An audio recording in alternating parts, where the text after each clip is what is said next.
매 주말마다 발간되는 신간 서적 안내 기사를 좀 즐겨 읽는 편입니다. 여기저기 이제 신간에 대한 정보를 알고 싶어서 이제 뒤지는데요.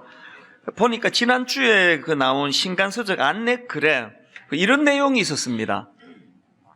요즘 작은 교회에서 목사님 면접 치를 때 먼저 보는 세 가지가 있답니다.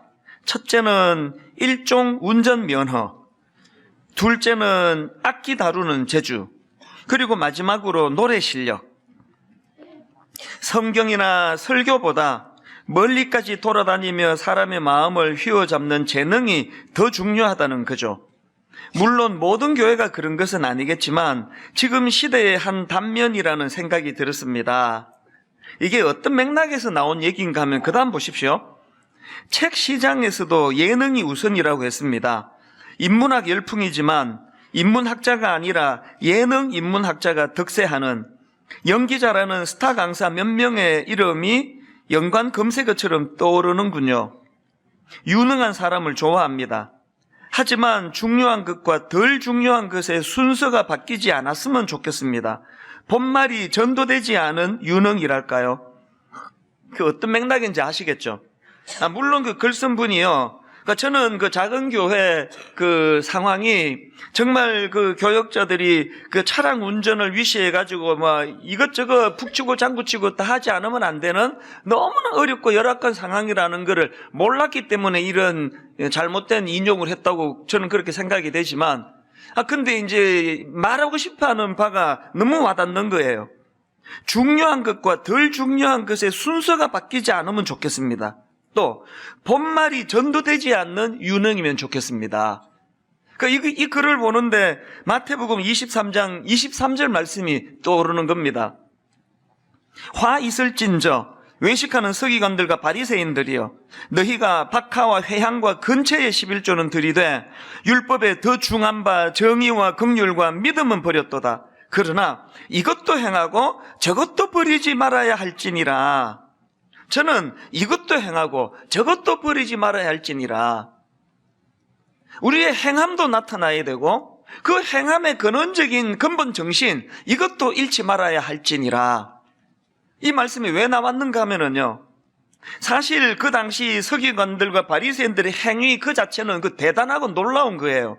신명기 14장 21절 23절에 보니까요, 너는 마땅히 매년 토지 소산의 11조를 드릴 것이며 내 하나님 여호와 앞 곧 여호와께서 그의 이름을 두시려고 택하신 곳에서 내 곡식과 포도주와 기름의 11조를 먹이며, 하나님은 여기서 지금 곡식과 포도주와 기름의 11조를 드려야 한다고 그렇게 가르치시는데, 그 당시 서기관과 바리새인들은 거기다 한술 더 떠가지고 너희가 박하와 회향과 근처의 11조는 드리되, 여기 나오는 박하와 회향과 근처는 양념의 종류들을 열거해 놓은 거거든요. 뭘 의미합니까? 하나님은 곡식과 포도주와 기름을 하나님께 드려야 한다 그랬더니 거기다가 한술 더 떠가지고 더 세밀한 양념에까지 그 말씀을 적용해서 지켰다는 거예요. 그 행위는 대단한데요. 왜 예수님께 꾸지람을 듣고 있나? 그들의 문제가 뭐냐? 자, 마태복음 23장 23절을 다시 보십시오. 화 있을진저 외식하는 서기관들과 바리새인들이여, 너희가 곡식과 포도주와 기름의 11조뿐만 아니라 박하와 회향과 근처의 11조까지 드리되. 근데 이게 왜 문제가 되느냐? 불행하게도 율법에 더 중한 바 정의와 긍휼과 믿음은 버렸도다.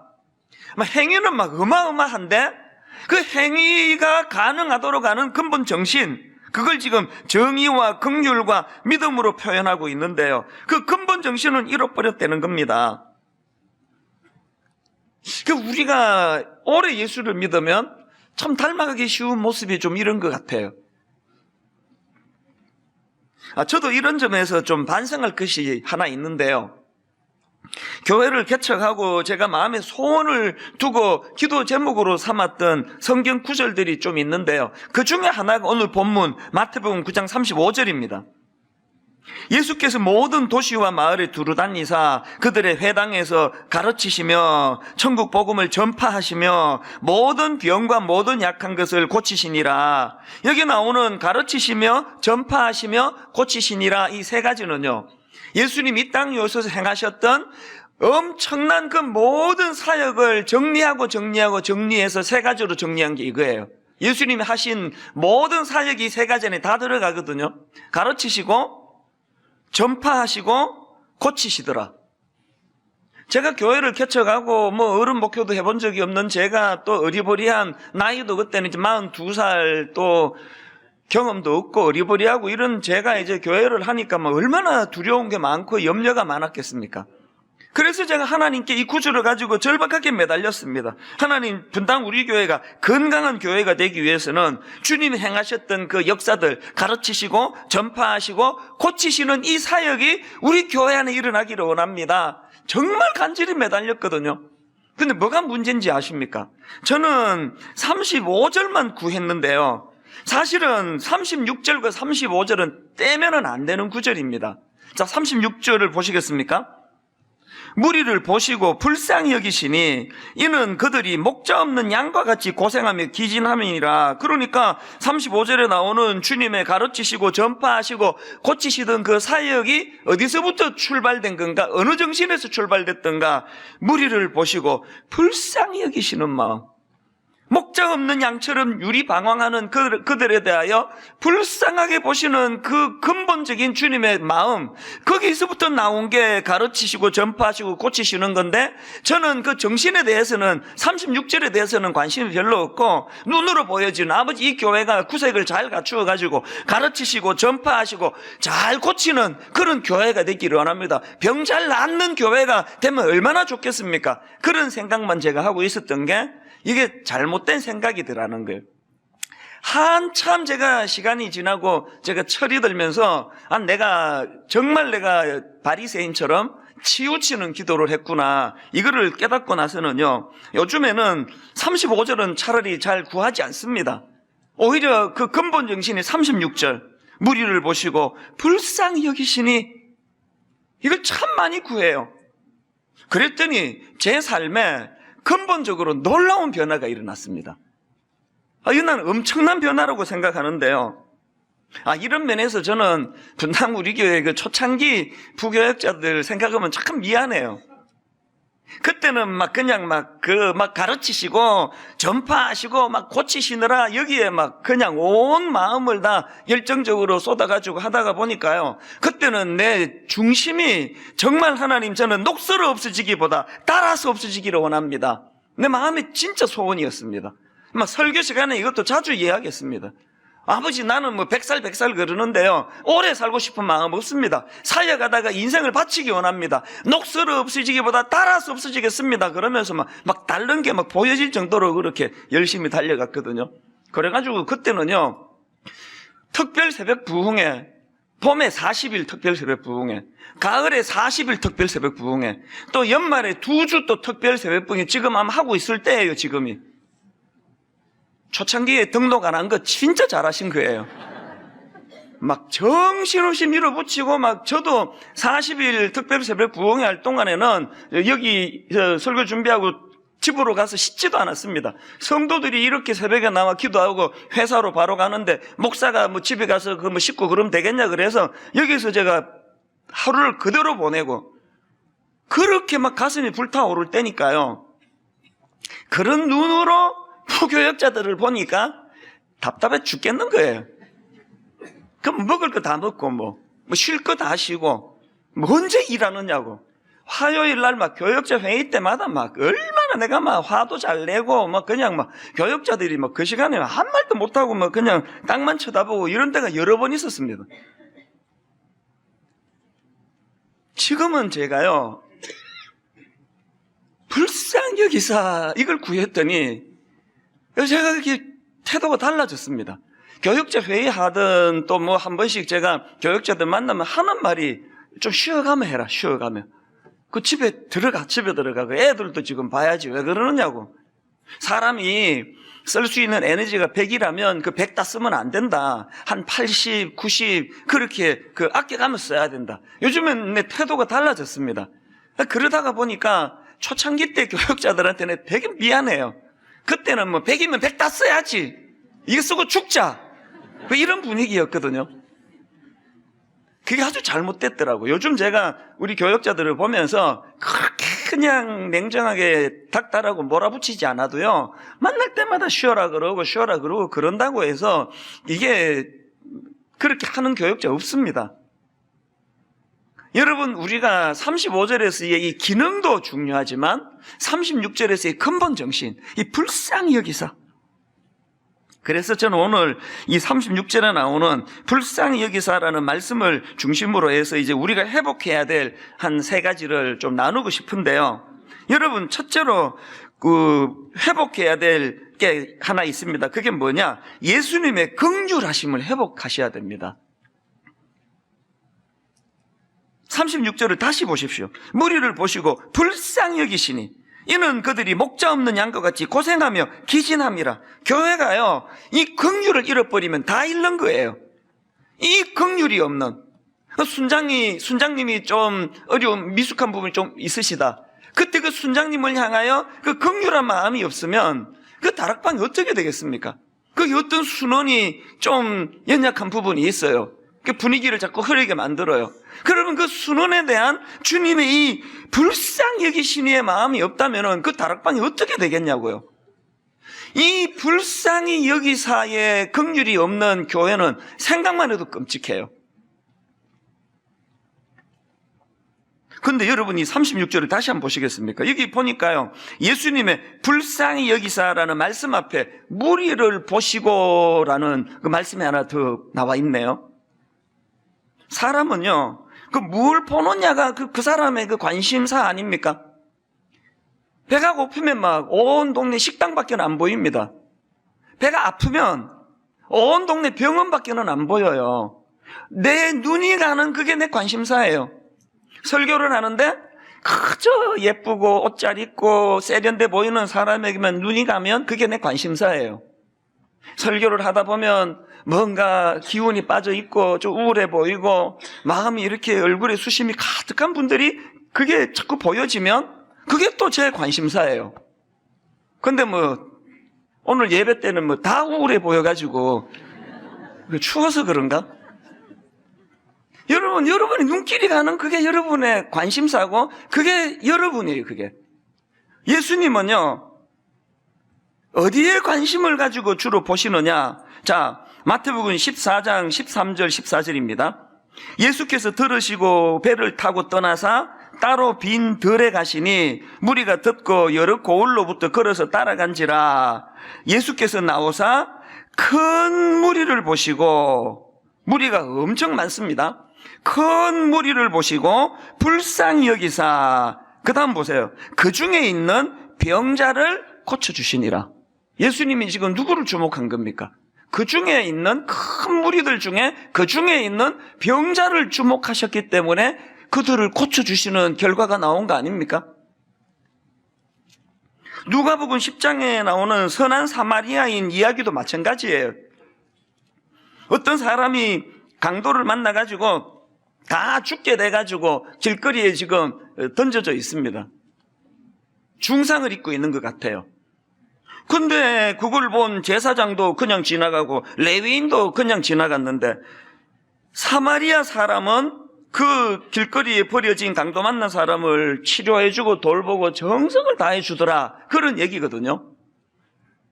여러분, 이 내용을 닮은 이 세 사람에 대한 그 공통점과 차이점을 한번 찾아보시겠습니까? 공통점은요, 누가복음 10장 31절에 보니까 제사장이 나오네요. 마침 한 제사장이 그 길로 내려가다가 그를 보고 봤습니다. 그를 보고 피하여 지나가고, 그 다음에 또 레위인이 나옵니다. 32절.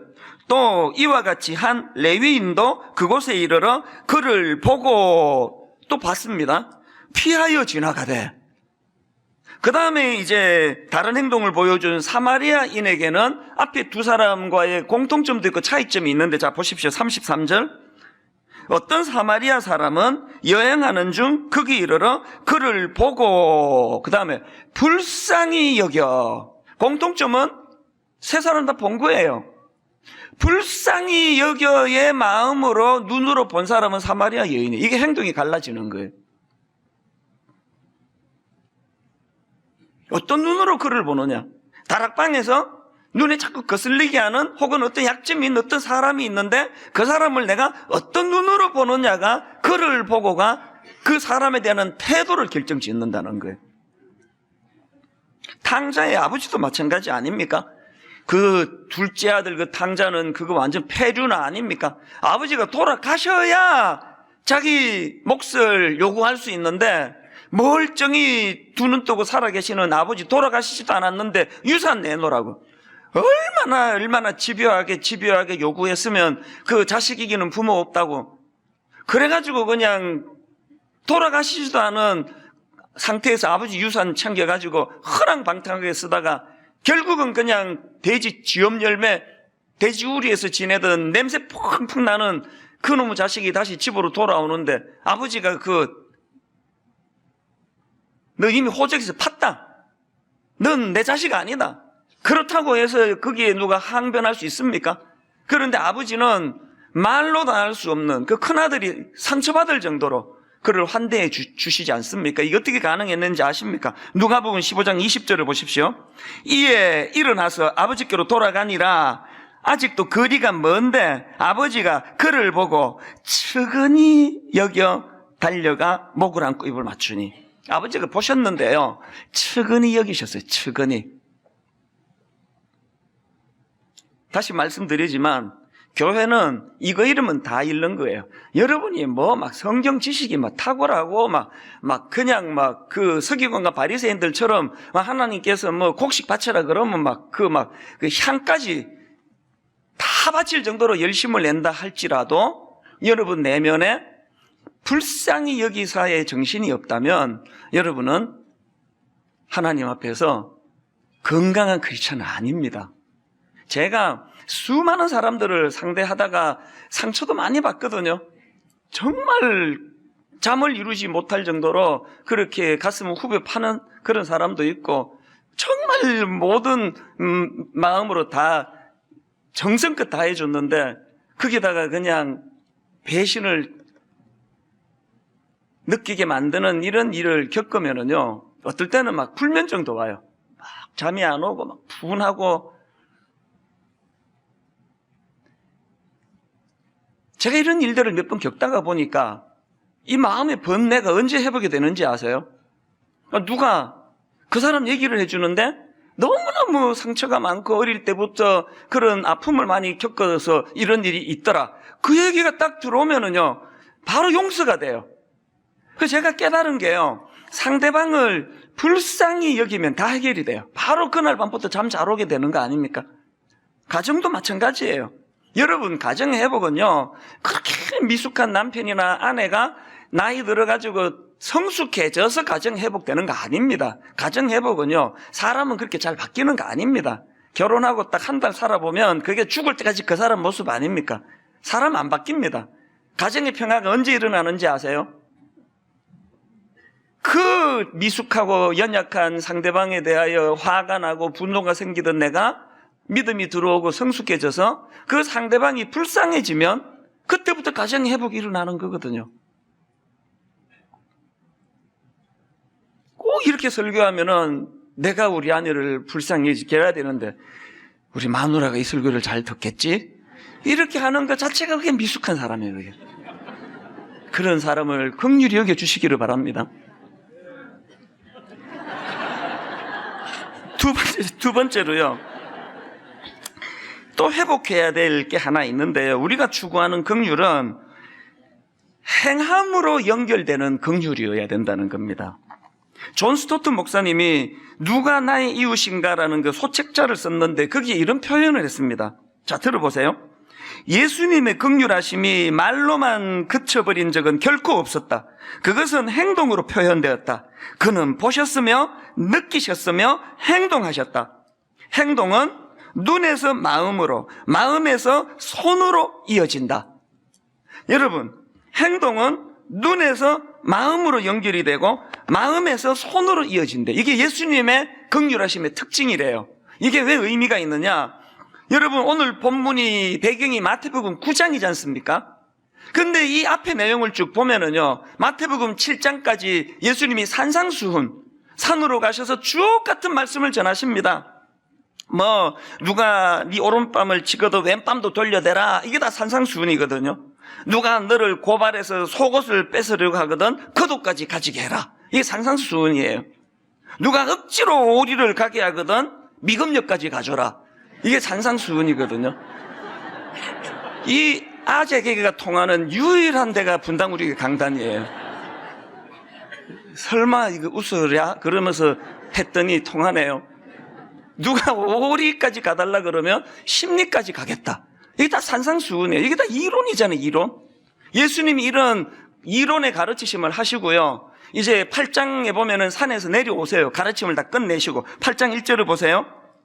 예수께서 산에서 내려오시니 수많은 무리가 따르니라. 그렇게 예수님이 이론을 가르치시고 산에서 내려오시자마자 제일 먼저 한 게 한센시 병 환자를 고쳐주는 일을 하세요. 2절입니다. 한 나병 환자가 나와 절하며 이르되 주여 원하시면 저를 깨끗하게 하실 수 있나이다 하거늘. 그래서 그 한센시 병 환자를 고쳐주시는데요, 그 과정에서 손이 등장을 해요. 자, 3절입니다. 예수께서 손을 내밀어 그에게 대시며 이르되. 손이 나오죠. 그런가 하면 이제 그 다음 9장으로 넘어가 가지고요, 관리의 딸이 죽었는데 그 관리가 요청하는 그 장면에도 손이 등장을 해요. 마태복음 9장 18절. 예수께서 이 말씀을 하실 때에 한 관리가 와서 절하며 이르되 내 딸이 방금 죽었사오나 오셔서 그 몸에 뭘 얹으라 그럽니까? 손을 얹어 주소서. 손이 나와요. 또 9장 29절에도 시각장애인을 고쳐주시는데요, 그때도 손이 등장을 해요. 자, 9장 29절이요. 이 예수께서 그들의 눈을 손으로 만지신 거 아닙니까? 만지시며 이르시되 너희 믿음대로 되라 하시니. 여기도 시각장애인의 그 눈을 고쳐주시는데 손이 사용됐습니다. 지금 이렇게 본문 직전까지 계속 반복적으로 이제 손이 강조가 되는데, 이건 왜 그러냐면은요, 그 당시 유대가 속한 고대 근동 지역 문화 속에서 이 손이라는 거는 능력을 상징하는 거예요. 힘을 상징하는 겁니다. 그래서 구약에도 이 손과 관련된 표현이 가끔 나오지 않습니까? 예를 들면 이사야 59장 1절, 여호와의 손이 짧아 구원하지 못하심도 아니요. 자, 여러분 정리해 보세요. 마태복음 7장까지 이론을 가르치셔. 산상수훈 이론을 가르치시고 산에서 내려오시자마자 손으로 힘을 상징하는, 당신이 가지고 있는 능력을 상징하는 손을 가지고 많은 긍휼을 베풀어 주시고, 그리고 나오는 게 오늘 본문이에요. 이 뭘 의미할까요? 존 스토트 목사님의 설명이 다 이걸 담고 있습니다. 행동은 눈에서 마음으로, 마음에서 손으로 이어진다. 이게 예수님의 긍휼의 특징이에요. 우리도 긍휼이 있습니다. 우리도 불쌍히 여김이 있습니다. 근데 문제는 우리의 긍휼은 주로 드라마 볼 때, 영화 볼 때 작동되는 긍휼이에요. 막 영화 보면은 그 주인공이 어려운 일 당하면 막 눈물을 줄줄 흘려요. 그게 예수님의 긍휼과 같은 거예요. 불쌍해서 어떡하나? 그 영화 보고 나오면은 추운데 짜장면 먹으러 가자. 그러고는 긍휼이 요 가슴에서 다 사그라들어 버리는 거예요. 우리의 긍휼의 치명적인 문제가 그거예요. 예수님의 긍휼은 가슴으로 시작한 것이 반드시 내 능력을 상징하는 손으로 연결된다는 사실이에요. 여러분, 손으로 연결되지 않는 그 어떤 긍휼도 그거는 다 사입이에요. 그건 감성적인 거예요. 그건 드라마 볼 때 흘리는 눈물과 같이 나약하고 힘이 없는 거예요. 여러분은 여러분에게 있는 불쌍히 여기사가 어떤 여러분의 가지고 있는 어떤 그 능력과 힘을 가지고 그 이웃을 구체적으로 섬기는 것으로 연결을 시키고 있습니까? 마지막 세 번째로 우리가 회복해야 될 긍휼이 하나 더 있는데요. 우리가 추구해야 되는 긍휼은요, 예수님의 십자가에서 출발한 긍휼이어야 한다는 사실이에요. 그 근원이 십자가여야 해요. 자, 요한일서 3장 16절을 보십시오. 그가 우리를 위하여 목숨을 버리셨으니, 여기서도 지금 우리 예수님의 우리를 향하신 긍휼하심이 가슴에서부터 손으로 나오신 거예요. 아이고 자식들 불쌍하네, 그리고 끝낸 게 아니라 십자가라고 하는 구체적인 희생과 헌신의 자리로 나아가셔서 우리를 구원해 주셨기 때문에 첫 출발을 요한일서 3장 16절 다시 한번 보세요. 그가 우리를 위하여 목숨을 버리셨으니 우리가 이로써 사랑을 알고 우리도 형제를 위하여 목숨을 버리는 것이 마땅하니라. 형제를 위하여 목숨을 버린다는 게 지금 뭘 과장하고 그 과장법을 구사하고 있는지 아시잖아요. 여러분, 우리 안에서 나오는 어떤 희생과 어떤 긍휼도 선행되는 그가 우리를 위하여 목숨을 버리셨으니에 대한 감격으로부터 시작이 돼야 된다는 사실이에요. 왜 교회에서 그 김 집사님이 그렇게 열심히 봉사하다가 금방 시험에 빠지는지 아세요? 그 사람은 이 봉사를 지금 선불로 생각해요. 내가 좋은 사람이기 때문에 내가 선불로 이렇게 봉사를 하겠다. 한 6개월 했더니 아무도 알아주는 사람이 없어. 그러니까 화가 나는 거예요. 부부간에 싸우는 게 다 그거 아닙니까? 여러분이 행하는 그 작은 뭐 어떤 배려 전부 다 선불로 생각해. 그게 한 일주 지나면 화가 나는 거예요. 난 지한테 이만큼 해줬는데 왜 이 사람은 나한테 돌아오는 게 없어? 선불로 생각하기 때문에 100% 상처예요. 여러분, 우리의 긍휼이 후불, 그리스도의 십자가 사랑에서부터 그 벅찬 감격으로 빚 갚는 마음으로 긍휼을 베풀면요, 상처받을 거 없습니다. 그래서 저는 그 노래 지난번에도 말씀드렸지만 바램은 죄가 될 테니까, 시간 많을 때는 처음부터 끝까지 다 부르고요, 시간 없을 때 이것만 불러요.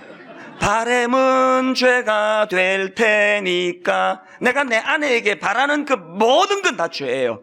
그 존재 하나로 충분할 뿐만 아니라 후불, 내가 먼저 자격 없는 저에게 베풀어 주신 주님의 긍휼로 내가 이렇게 사랑굿이라고 사는 이 감격이 넘쳐서 내 아내에게 긍휼을 베풀면 그 후불이에요. 후불인데 무슨 상처가 있습니까? 우리 끝에만 같이 한번 불러보실래요? 바램은 죄가 될 테니까, 계속 되뇌이세요. 섭섭병이 올 때마다 이걸로 막으셔야 돼요. 바램은 죄가 돼. 바램은 죄가 돼. 바라는 거 없어. 바라면 죄가 돼. 나는 후불이야 이거. 빚 갚는데 뭘 바래? 빚 갚는데 끝이지. 저희 교회에서 운영하는 한마음 장애인 복지관에서 제가 참 따뜻한 이야기를 들었는데요. 그 장애인들이 제일 힘든 게 치과 치료래요. 이 발달장애인들이 이제 이 치과 기계 보고 이러면은 막 굉장히 공포스러워 한대요. 그래서 이제 이 장애인을 데리고 치과 한번 가면 이게 뭐 그냥 뭐 보통 일이 아니래요. 어떤 병원은 안 받아주는 데도 있대요. 너무 힘들다고. 그 내용을 알고요, 치과 의사 7분이 한마음복지관에 가가지고 매 화요일하고 주일 오후를 그렇게 무료 치과 봉사를 한 거예요. 제가 놀랐던 건요, 이 일을 7년 동안 계속하고 계시대요. 더 놀랐던 건 그렇게 진료한 장애인들이 총 4,000명이 넘는데요. 여러분, 막 가슴이 뜨거워져가지고 뭐 한 6개월, 이것도 엄청 긴 겁니다. 내 병원도 지금 바빠 죽겠는데 화요일 날 시간을 내고 주일 오후에 쉬어야 되는데 이게 뭐 돈이 나오는 것도 아니고, 이거 후불 정신이 아니고는요, 이거 못하는 일이에요. 오늘은 이웃사랑의 주일입니다. 이웃사랑의 주일은 우리 교회에서 운영하는 두 기둥, 복지재단하고 바깥에서 하고 있는 교회 안에서 하는 이웃사랑부하고 이웃사랑분과, 이 두 기둥을 이제 소개해드리고 또 그 정신을 잘 이어가자는 취지로 그렇게 이웃사랑의 주일로 드리는데요. 제가 그 담당자들한테 각각 그 복지재단하고 이웃사랑분과 현황을 좀 보고해달라 그랬더니요, 참 마음이 좋았습니다. 지금 우리 교회 복지재단에서 섬기는 봉사자들이 무려 1000여 명 정도가 된대. 그 중에 한마음 장애인 복지관의 경우 하루 평균 이용자가 한 2200~300명이 되니까 이게 얼마나 엄청난 규모입니까? 그걸 다 소화해내고 있는 거예요. 그 외에도 우리 주간보호센터, 한마음 어린이집, 태평지역아동센터, 아이들 무료 과외를 돕는 에듀투게더, 아이들 음악과 악기를 돕는 컬처투게더, 경제적으로 어려운 애들 자기 돈 들여가면 악기 사가면서 그렇게 지금 봉사를 하고 있거든요. 그런가 하면은 그 복지재단 말고도 교회 안에 있는 이웃사랑분과에서도요, 총 6개 부서 20개 팀이나 있는데요. 제가 이걸 읽어드리는 이유는 여러분이 딱 마음에 꽂히는 어떤 부서가 있으면 바로 자원하시라는 의미예요. 노인성김부, 청소년 성김부, 노숙인 조식팀, 호스피스팀, 장애우 성김팀, 도배팀, 이미용팀, 반찬조리와 전달팀, 복지관 봉사팀, 월드비전팀, 이런 여러 분야에서 지금 한 40명 봉사자들이 섬기고 계시는데요. 여러분 나누어드린 브로셔를 보시면서든지 하나 딱 택하셔가지고 여러분이 섬기시면 그때부터 이제 후불, 십자가 은혜를 되갚는 일이 시작되는 거 아닙니까? 원래 이거 6월 달에 하던 걸 왜 12월로 끌고 왔느냐 하면 이게 바로 크리스마스 정신과 연결되기 때문이에요. 지난주 보여드렸던 크리스마스 리본 로고를 한 번 더 화면으로 보시기 바랍니다. 크리스마스 리본, 뭐가 우리가 거듭나야 됩니까? 뭐가 다시 태어나야 됩니까? 안과 밖이라 그랬죠. 우리 내면 세계와 외부의 섬김으로 나누는데 이번 크리스마스 리본, 우리 내면 세계가 어떻게 거듭나야 됩니까? 지난주 말씀드렸던 것처럼 빼앗긴 신뢰를 되찾는 크리스마스 리본 돼야 되고요. 오늘은 우리 내면에서 뭘 되찾아야 됩니까? 예수님의 마음, 예수님의 긍휼의 마음을 되찾는 크리스마스 리본. 그래서 이 내면이 되살아나야 되고요. 그런가 하면은 외부적으로 계속 여러분들에게 간주로 나누어 드리는, 또 홈페이지에 올려드리는 많은 섬김들을 행하셔야 됩니다. 지난주 보여드린 크리스마스 리본 배지 한 번만 더 보여주시겠습니까? 이 견물생심 작전인데요. 이 리본 팀에서 의논도 안 하고 막 열정이 넘쳐가지고 지난주에 배지 4000개를 만들었다는 거예요. 이 추운데 또 우리는 또 일주일에 한 번씩 만나는데 이 4000개, 그것도 예배 끝나자 잠깐 이거 판매하는데 이걸 어떻게 다 팔겠다고 4000개씩이나 했냐고 막 속은 부글부글 끓었는데 불쌍히 여기사 그러면서 뭐 그럴 수도 있지. 그러면 이제 고민을 하다가 지난주에 썼던 작전이 견물생심 작전 화면으로 보여줬더니 막 예상을 빗나가고요. 막 완전히 막 삽시간에 저게 다 팔려가지고 4부 시작하면서 다 팔려가지고 5부에는 이제 내놓지도 못했습니다. 너무너무 기뻤는데 그랬더니 이 팀이 또 고무를 받아가지고 그저께 이야기하는데 또 4000개를 주문했대요. 또 앞이 캄캄했지만 또다시 견물생심 작전을 폈더니 놀랍게도 아까 2부까지 목사님 막 겁나게 팔립니다. 지금 저 배지를 팔아가지고 그 수익금을 가지고 여러분 이 성남시에 있는 용역 환경미화원들 겨울 용품을 선물하려고 그래요. 가치 있는 거 아닙니까? 그리고 수익금만을 위해서 저거 파는 게 아니에요. 배지로 달고 다니시고 가방에 붙이시고 리본의 정신을 살리자는 거예요. 그리고 또 한 가지 밖으로 크리스마스 정신을 살릴 중요한 행사가 하나 있는데요. 이번 성탄절에는 시골의 미자리 교회를 좀 섬기자. 우리는 이렇게 풍요한 크리스마스를 보내는데 그래가지고 여러분 오는 토요일 10시에 옆에 그 체육관에서 큰 행사를 시작합니다. 한 160개 교회 일일이 다 전화를 해서 그 의논을 다 한 내용인데요. 이번에 토요일 날 10시에 모여가지고 약 1800박스 과자 상자를 만들어야 돼요. 1800박스를 만들기 위해서 한 2시간 정도 이제 한 250여 명의 봉사자들이 체육관에서 이거는 섬김과 누림이 동시에 일어나는 거라고 생각해요. 우리 교역자가 어느 교회에다가 이거 괜찮으시느냐고 전화를 드렸더니요. 전북 진안군에 있는 어느 교회는요. 출석 성도가 25명 정도 되는데 이분들이 이번 24일 저녁에 지역 주민들을 초청하는 성탄 행사를 열려고 했는데 세상에 하나님이 분당 우리 교회를 통해서 이런 선물을 마련해 주신다니 너무 감사하다고 기뻐하시더라는 거예요. 경남 사천에 있는 어느 교회는요, 고령의 어른들만 거주하시는 지역이래. 그래서 그 교회는 어른 2명이 출석하는 교회예요. 그런데 이 두 분이 대단하세요. 얼마나 그 아이들 전도를 많이 했는지. 어른 2명 모이는 교회에 놀라지 마세요. 아이들 30명이 모인대. 아이들 30명. 거기에 전화로 확인했더니 얼마나 기뻐하시는지. 이 아이들과 함께 성탄 기쁨을 잘 나누고 싶었는데 너무 감사하다고. 오늘 토요일 10시에 나는 그 믿음이 있는 사람이기 때문에 250명 이거 예고 신청 안 하고 받으면 막 너무 많이 오실까봐 이제 인터넷으로 미리 신청한 사람만 선착순으로 250명을 자르려 생각합니다. 사안부 예배가 끝나면 250명이 다 찰 줄로 믿습니다. 아멘은 조그맣고 그저 웃지요. 결론을 맺으면서요, 크리스마스는 우리가 누리고 우리가 섬기고 우리가 주님께 드리고 이 기쁨이 안팎으로 일어나는 성탄절 되기를 바랍니다. 이번 성탄절 또 기쁜 거 하나 있습니다. 지난 창립 16주년 때 여러분들이 참 고맙게 헌금을 많이 해주셔가지고요, 이제 그 헌금을 가지고 우리 드림센터에다가 장애인 직업적응 훈련센터를 세워요. 화요일에 개소식을 합니다.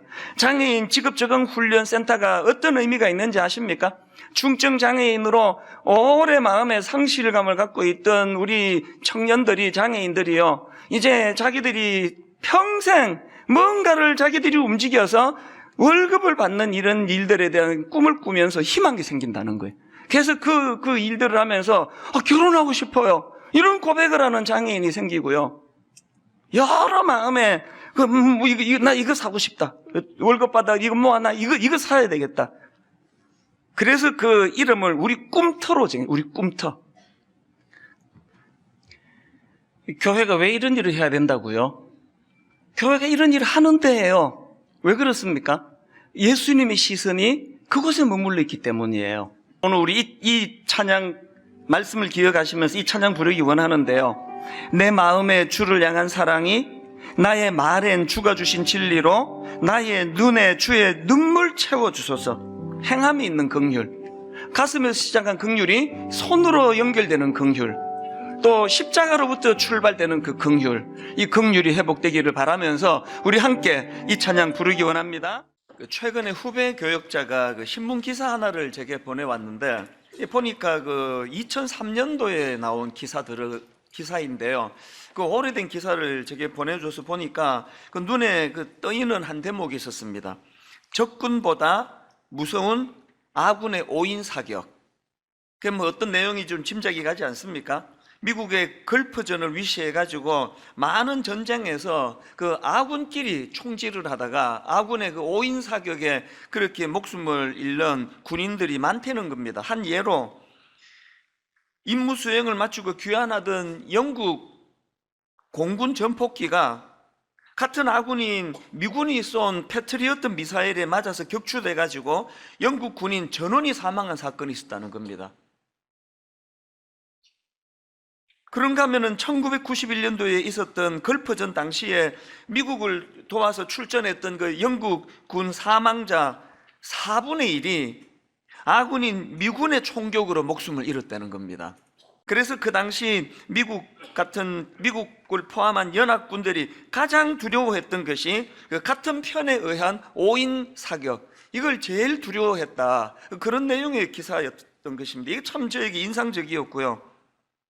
또 그런가 하면은 또 다른 후배가 또 이제 저에게 메일을 최근에 하나 보내줬는데, 거기에 이제 자기가들은 강의를 들으면서 깨달았던 내용들을 이제 저한테 메일로 보내왔습니다. 그 동성애나 이슬람 문제 이런 그 이슈들이 많은 연실에 이제 그런 걸 다룬 강의였나 봅니다. 그 강의에서 이 후배가 이제 자기가 인상적이었던 부분이 뭐였는지를 제게 이제 보여줬는데, 그 후배의 말의 핵심이 뭐냐면은, 지금 한국 교회가 싸워야 될 주적은 교회 바깥에 있는 무슨 동성애나 또 이슬람이나 뭐 북한이나 이런 문제가 아니라는 거예요. 우리가 싸워야 될 진짜 무서운 적은 이 교회 안에 도사리고 있는 폭력성, 틈만 나면은 분열하고 나누고 이런 것들, 그러니까 아까 그거로 말하면 우리끼리 총질하는 거, 이게 가장 두려운 적이라고, 그런 내용의 글이었습니다. 그러고 보면은 사실 지금 가나안 성도라고 예수님은 분명히 믿고 있는데 교회는 안 나가는 사람, 교회에 너무나 실망을 해서 교회를 떠난 사람들이 뭐 그냥 이슬람 문제, 동성애 이런 것으로 떠난 사람은 거의 없고요. 전부 이제 이 교회 안에 너무나 이기적이고 또 탐욕적이고 또 그런 것 때문에 발생되는 분열, 또 분열이 일어날 때마다 양쪽이 서로가 보여주는 폭력적인 태도, 이런 것들에 실망해가지고 교회를 떠나는 일들이 지금 얼마나 많은지 모른다는 겁니다. 이 두 교역자가 비슷한 내용의 매일 막 옛날에 기사를 찾아가지고 저한테 보내주는 이유가 뭐였냐 하면은요, 지금 일어나고 있는 분당 우리 교회를 중심으로 해서 일어나고 있는 이상한 과열 현상 때문이에요. 아마 뭐 대부분의 성도님들이 지금 일어나고 있는 이 가슴 아픈 현상을 다 보고 듣고 하시리라고 믿는데요, 문제의 발단이 이렇습니다. 제가 여러 번 말씀드렸지만 저는 동성애 잔치라고 하는 퀴어 축제가 열려질 때면 잠을 이루지 못합니다. 왜냐하면은 저는 청소년 사역을 오래 했기 때문에 아무것도 모르는 어린애들이 이런 거에 영향을 받을까 봐, 이런 거에 영향을 받고 또 아이들이 또 혼미한 상태에 빠질까, 이런 생각을 하니까요 너무 걱정이 많이 되고 잠이 잘 안 옵니다. 그러다가 이제 원래 들어와가지고 결심한 게 뭐냐면은, 이 그냥 뭐 걱정만 하고 있어도 되겠나, 이 가만히 있으면 안 되겠다. 분당 우리 교회가 무슨 뭐 연구소 뭐 이런 게 뭐 거창한 이런 게 아니고요, 뭐라도 연구기관을 좀 만들어가지고 좀 동성애에 대해서 아주 객관적으로 자료를 분석하고 그것을 가지고 애들에게 좀 책이라도 하나 만들어서 좀 읽어보라고 하는 이런 일이라도 해야 되겠다. 그리고 관심을 가지고 제가 전문가들을 만나보니까 뭐 제가 연구소 만들 필요 없겠더라고요. 이미 다 있습니다. 많은 자료를 가지고 그런 걸 하고 있어서 제가 요즘에 이제 그런 각 분야의 전문가들을 만나서 지금 공부하고 있는 중입니다. 그 제가 몇 주 전에 전체 교역자들에게 이런 이야기를 나누면서 이제 분당 우리 교회가 또 뭐 개별적으로 퀴어 축제 반대 집회 가는 분도 있고 또 기도하는 분도 있고 개인적으로는 하지만 이 교회적으로 좀 여기에 좀 대응하는 일을 했으면 좋겠다, 기도해 달라, 그렇게 하고 이제 기도 제목을 같이 나누었는데요, 그랬더니 이제 우리 교회의 정진영 목사님이 거기에 좀 뭐 감동을 받았는지 아니면은 원래부터 그런 설교를 하려고 계획했는지는 몰라도 2주 전 이제 설교 시간에 이제 자기 나름대로 정리한 동성애에 대한 내용을 이제 언급을 한 겁니다. 근데 제가 보니까 이게 워낙 이제 예민한 문제다 보니까 이제 설교자가 좀 흥분한 것 같아요. 그래서 원고에 의하지 않고 그냥 이렇게 툭툭 이렇게 말을 던지는데, 그게 이제 좀 표현의 실수가 좀 있었던 게 저도 느껴지더라고요. 제가 정진영 목사를 불러가지고 따끔하게 지적을 했습니다. 지금 동반연이라는 단체를 위시해가지고 동성애 법제화를 막기 위해 가지고 인생을 걸고 싸우는 분들이 계시는데, 이거 딱 들으면 자기들 겨냥해가지고 막 그냥 들이퍼붓는 것처럼 오해할 텐데 어떻게 그렇게 주의력 없이 설교하느냐고 그랬더니요, 정 목사가 100% 자기가 그것을 다 수용하고 정말 자기가 잘못했다고 그러면서 이렇게 저한테도 그렇게 사죄를 하고, 바로 이제 그래서 2번에 걸쳐서 그 내용들을 사과를 하고, 그리고 또 스스로가 자기가 자본해서 이제 1년 동안 내가 강단에 서지 않고 자숙하겠습니다. 그래서 참 그게 고마웠거든요. 그런데 이게 막 걷잡을 수 없이 일파만파로 흘러가는데요, 막 처음에는 너무 어리둥절했습니다. 이게 도대체 이렇게까지 사과를 하고 했는데 이게 이렇게까지 이게 격분할 일인가. 그러고 보니까 반대하시는 운동하시는 분들이요, 그만큼 거기에 인생을 걸고 마음을 쏟다가 보니까 이제 분노도 그만큼 컸던 것 같아요. 그래서 이제 막 이런 소용돌이가 지금 일어나고 있는데, 저는 기독교 언론에서 이걸 다루고 막 우리 담당 목사님이 막 업무가 마비될 정도로 항의 전화가 오고 할 때 한결같이 말했습니다. 어떤 대응도 하지 말고 무조건 잘못했다 그래라. 우리가 잘못한 거 맞다. 말 조심해야 되는데 못한 거 맞다. 그러면서 이제 한 며칠 지나면은 이게 잦아들겠지 생각을 했는데, 이게 아닌 거예요. 그 과정에서 제가 참 충격을 받은 게 몇 가지가 있는데요. 우선 막 저에게 이제 정진현 목사 이제 면직시켜야 된다. 그리고 그냥 가만히 안 있겠다 막 이렇게 이제 저한테 흥분해서 말씀하시는 분들에게 제가 꼭 물어보거든요. 근데 그 설교를 들어는 보셨냐고. 적어도요, 제가 확인한 분들 중에는 그 설교를 들었다는 사람이 한 명도 없습니다. 그렇게 기사 보고 막 이런 걸만 가지고, 그래서 이게 너무 제가 충격이 돼서 오늘 사실은 이제 사도신경 첫날로 제가 이제 말씀을 준비해 왔는데요, 이게 지금 잦아들지가 않는 거예요. 그래서 이제 이런 문제를 가지고 제가 그 설교 전문을 다 올리고 이런 부분은 잘못했고 그건 또 사죄해야 되지만, 그러나 이분이 그 복음적인 설교를 한 거는 맞다, 그렇게 글을 올렸음에도 불구하고 뭐 여전히 목사 면직시켜야 된다, 이런 강경한 목소리가 잦아들지 않기 때문에 제가 이제 오늘 본문을 바꾼 거예요. 그리고 한번 이게 뭐 한 개인의 어떤 목사의 문제, 한 교회의 문제가 아니라 하나님께서 한국교회 전체적으로 이 문제를 가지고 기도할 기도 제목을 주시는 거 아닐까. 사실 이 과정에서 제 억장을 무너지게 한 것은요, 그 지난주 수요일쯤으로 기억합니다. 느닷없이 교회에 또 막 항의 전화가 막 엄청 많이 들어오는 겁니다. 그 뭐 때문에 그렇게 항의하는데 물어보니까 요지가 좌파 목사, 좌파 교회는 회개해야 된다, 뭐 이런 요지래요. 그래서 너무 어리둥절했습니다. 우선 이게 무슨 말이지, 이게 뚱딴지 같이. 그래서 제가 좀 알아보니까요, 누가 전해주는데 요즘 반동성애 운동으로 수고하시는 이모 교수님이라는 분이 있는데, 이분이 페이스북에다가 이런 글을 옮겨 놓았대요.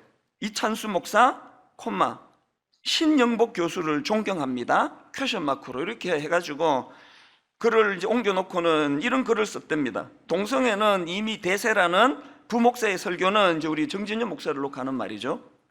동성애는 이미 대세라는 부목사의 설교는 단순한 해프닝이나 단순한 해프닝이 아니고 이런 위험한, 저를 보고 하는 거죠, 비성경적인 목회에서 비롯된 것일 수 있겠다, 그런 요지로 이제 글을 올렸다는 거예요. 제가 글을 보고도 이게 듣고도 뭔 소리인지 모르겠는 거예요. 이게 무슨 말이지, 갑자기 신영복 교수 이야기 왜 나오지? 그래서 저도 검색을 해보고 글을 찾아보니까요, 그게 어떻게 됐냐 하니까 그 옛날 설교를 다 찾아봤습니다. 수년 전에 했던 설교 중에 그때 이제 그 에스라 선지자가 보여주었던 이 함께의 정신, 이 함께의 정신이 귀한 글이 설교하면서 제가 그 신영복 교수가 쓴 책 제목 2개를 인용한 거예요. 더불어 숲, 또 여럿이 함께 숲으로 가는 길. 그래서 제가 이 책 제목을 소개하면서 제가 이렇게 말했더라고요. 제가 찾아봤습니다. 여러분, 이런 차원에서, 이게 중요합니다, 이런 차원에서 성공회대 신영복 교수님을 이런 면에서 존경하는데요, 제가 2번이나 강조했더라고요. 이런 차원에서, 이런 면에서. 그 어떤 면입니까? 제가 지금 에스라 선지자가 보여준 함께의 정신을 설교하는데 이런 제목의 책을 내는 이런 점에서 참 이건 참 존경스러운 거 아니냐는 그런 요지로 뭐 원고에 있는 것도 아니고요, 툭 나온 거 아니겠습니까? 이걸 가지고 이제 제가 막 인터넷에 떠도는, 지금 떠돌고 있습니다. 저와 관련된 동영상 하나 제목을 보고 내 기절하는 줄 알았습니다. 이찬수 목사가 김일성 주의자인 신영복을 존경한다고 말하는 동영상입니다. 괄로, 이 동영상 보고 너무 충격받음. 나는 그 글을 보고 충격을 받았습니다. 아니 여러분, 제가 지금 그 법정 스님의 무소유, 그 돌아가실 때 아무것도 남기지 않은 그 무소유가 난 너무 존경스럽습니다. 그러면 제가 불교 신자가 되는 겁니까? 그 김수환 추기경님의 그 검소함, 우리 모든 목사들이 다 본받아야 됩니다. 그분의 검소함을 나는 참 존경합니다. 그럼 내가 천주교 신자가 되는 겁니까?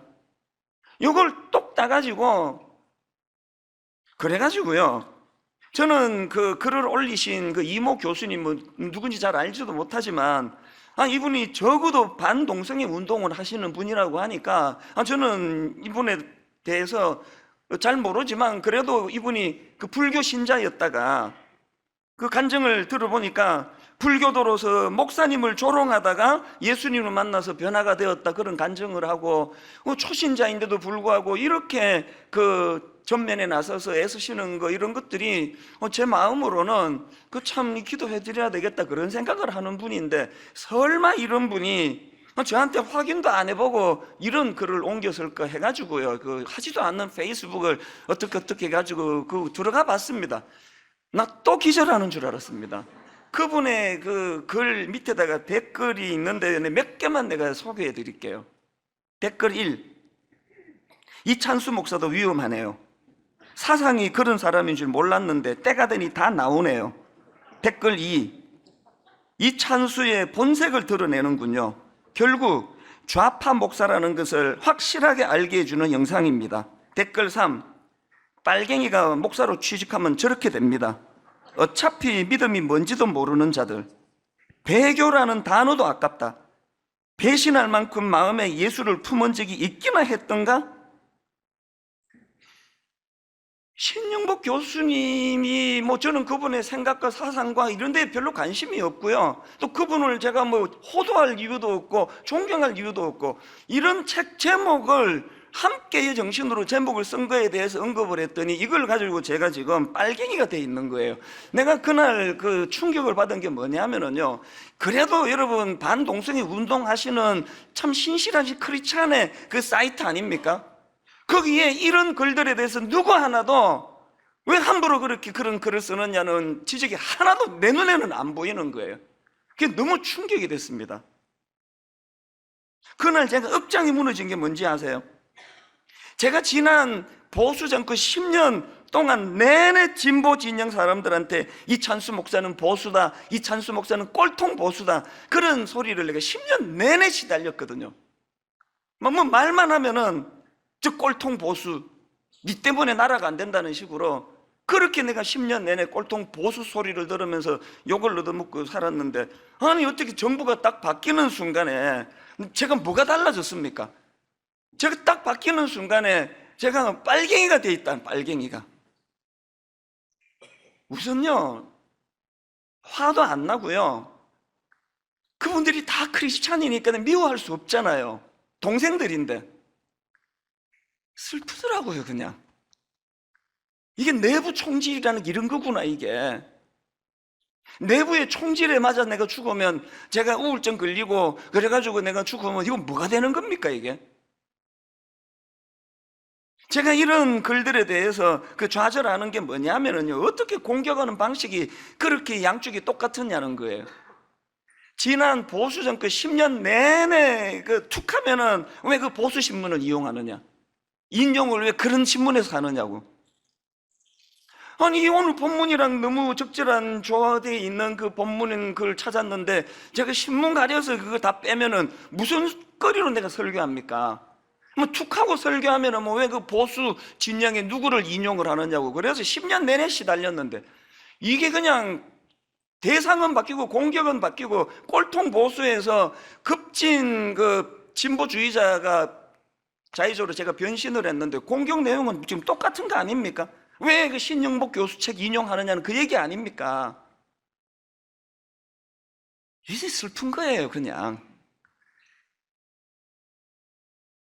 이번 일을 겪으면서 제가 또 하나 절망하는 게요, 우리 크리스찬들의 상상을 초월하는 무례함. 교회는요, 죽어도 놓치면 안 되는 게 예의예요. 왜? 사랑은 무례히 행하지 않은 거라고 하나님이 말씀하시기 때문이에요. 이 모든 가슴 아픈 뿌리는 저는 에베소서 6장 12, 13절 말씀을 모르기 때문이라고 생각합니다. 우리의 씨름은 혈과 육을 상대하는 것이 아니요, 다시 들어보세요. 우리의 씨름은 혈과 육을 상대하는 것이 아니요, 통치자들과 권세들과 이 어둠의 세상 주관자들과 하늘에 있는 악의 영들을 상대함이라. 그래서 13절, 그러므로 하나님의 전신갑주를 취하라. 이는 악한 날에 너희가 능히 대적하고 모든 일을 행한 후에 서기 위함이라. 여러분, 우리의 싸움은 혈과 육을 상대하는 게 아니래요. 왜 제가 여러분 이를 악물고 어떤 경우라도 저 사람들은 내 동력자고 내 동지지, 내가 오해를 풀어주면 되지, 저들은 내 적이 아니다, 이런 생각을 하기 때문에 그래서 상처도 덜 받아요. 많은 분이 저보고 답답하대요. 왜 게시판에 왜 목사님이 시원하게 글 하나 안 쓰시느냐고. 왜 안 쓰느냐고요? 어떤 분이요, 저는 이단인데요, 그렇게 하고 글 쓰면요 가만 안 있습니다. 어떤 경우라도 게시판에 글 쓰는 그분은 저희 적이 아니에요. 내부 총질 안 됩니다.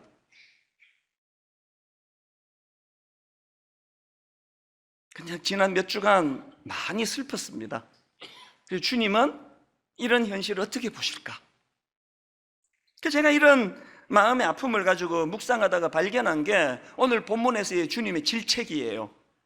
여러분, 마태복음 23장 23절 24절 한 목소리로 같이 한번 읽어보시겠습니다.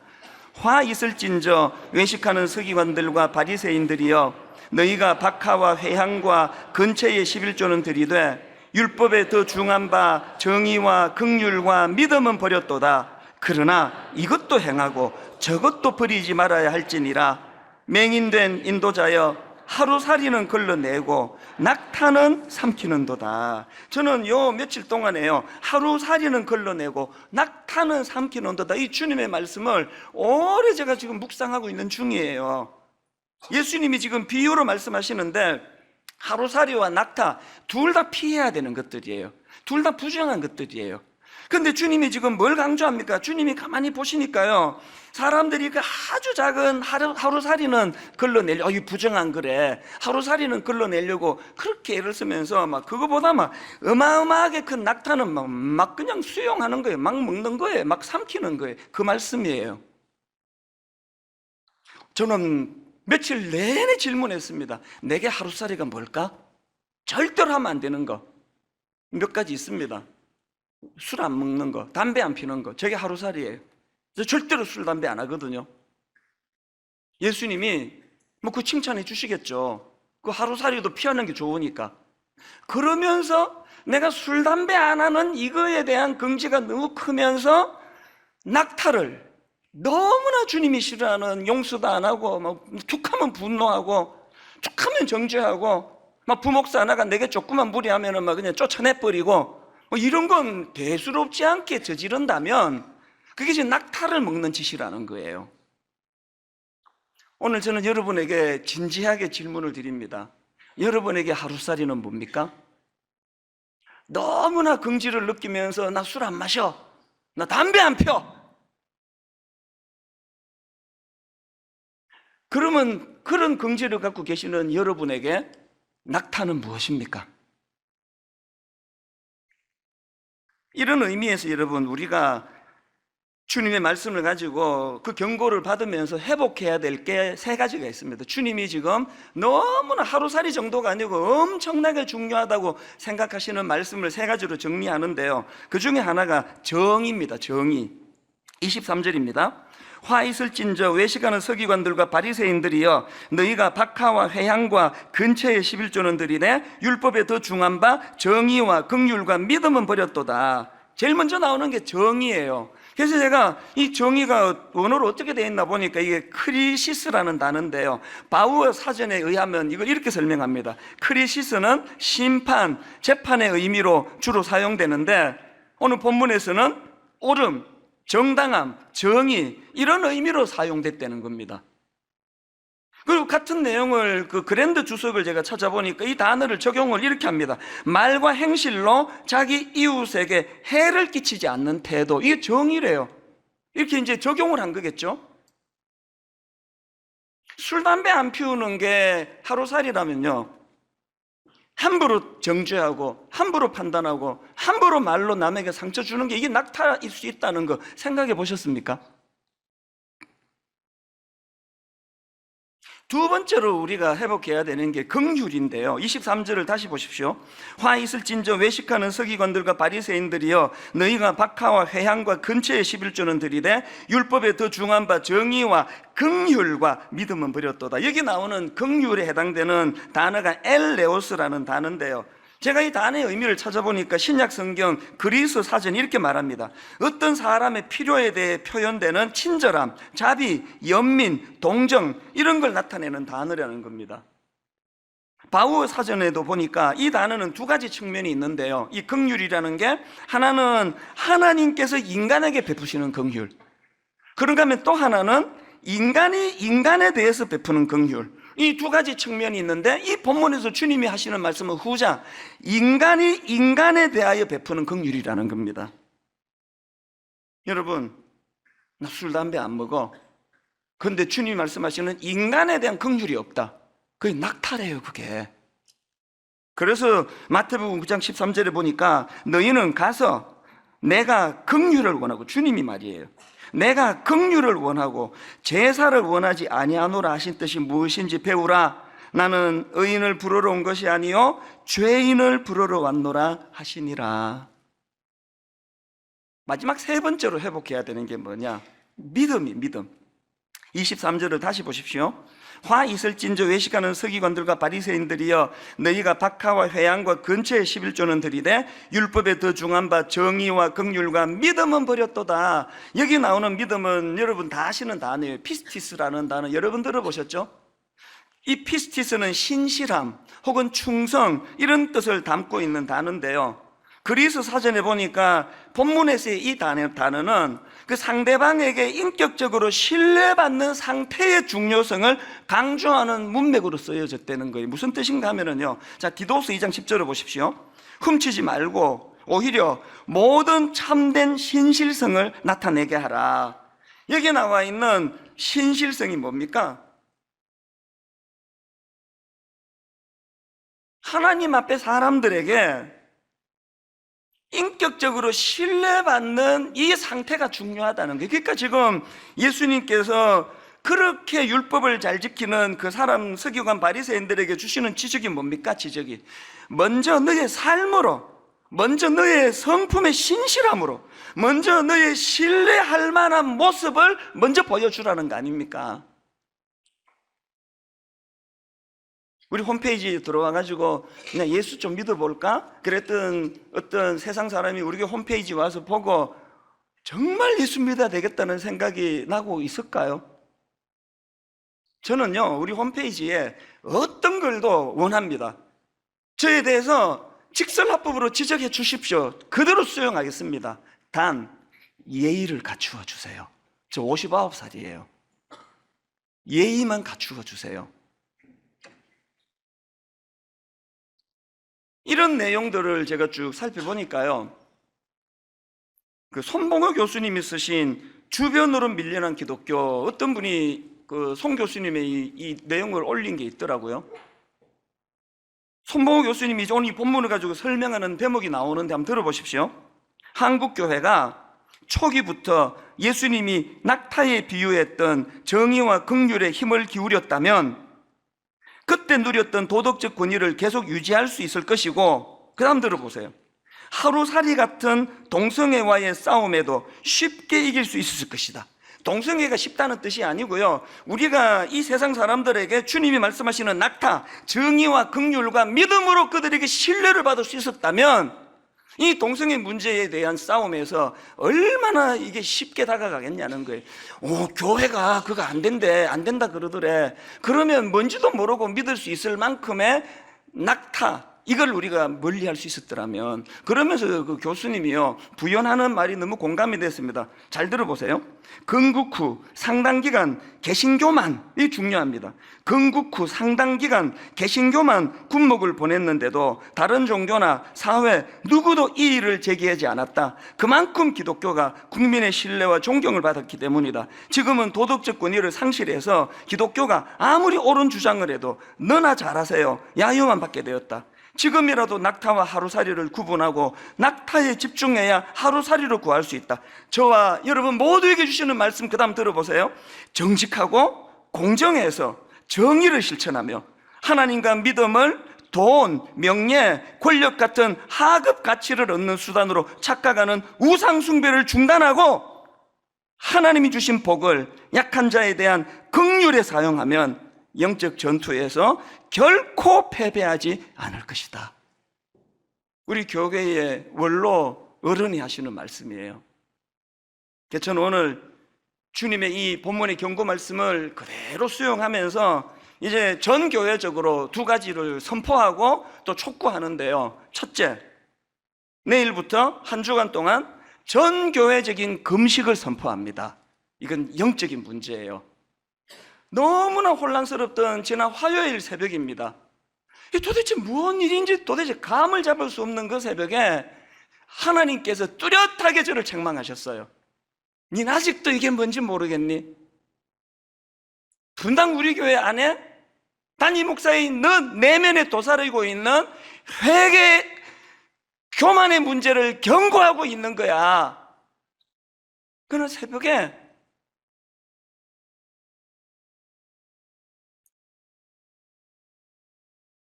그날 제가 두 끼 금식을 하면서 전 교역자 모아놓고 말했습니다. 하나님 이게 우리의 교만을 지적하시는 거란다. 제가 공개적으로 정목소리를 야단을 쳤습니다. 어떻게 그런 중요한 이슈를 건들건들하면서 원고를 의지하지 않고 그렇게 설교할 수 있느냐고. 그게 당신 안에 있는 교만의 문제라는 걸 오늘 알게 되었다고. 나머지 부교역자들은 여기에 자유하나? 큰 교회 목사라고 건들건들거린 적 없는지 회개해야 되는 거 아니냐? 먼저 내가 오늘 금식하며 회개할 테니까, 그리고 다음 주일날 전 교회적으로 내가 회개를 선포할 예정이니까 원하는 사람은 이번 한 주간 당겨서 회개하기를, 금식하기를 원한다고. 그날 너무너무 고마웠습니다. 모든 부교역자들이 눈물로 목사님 말씀이 옳습니다,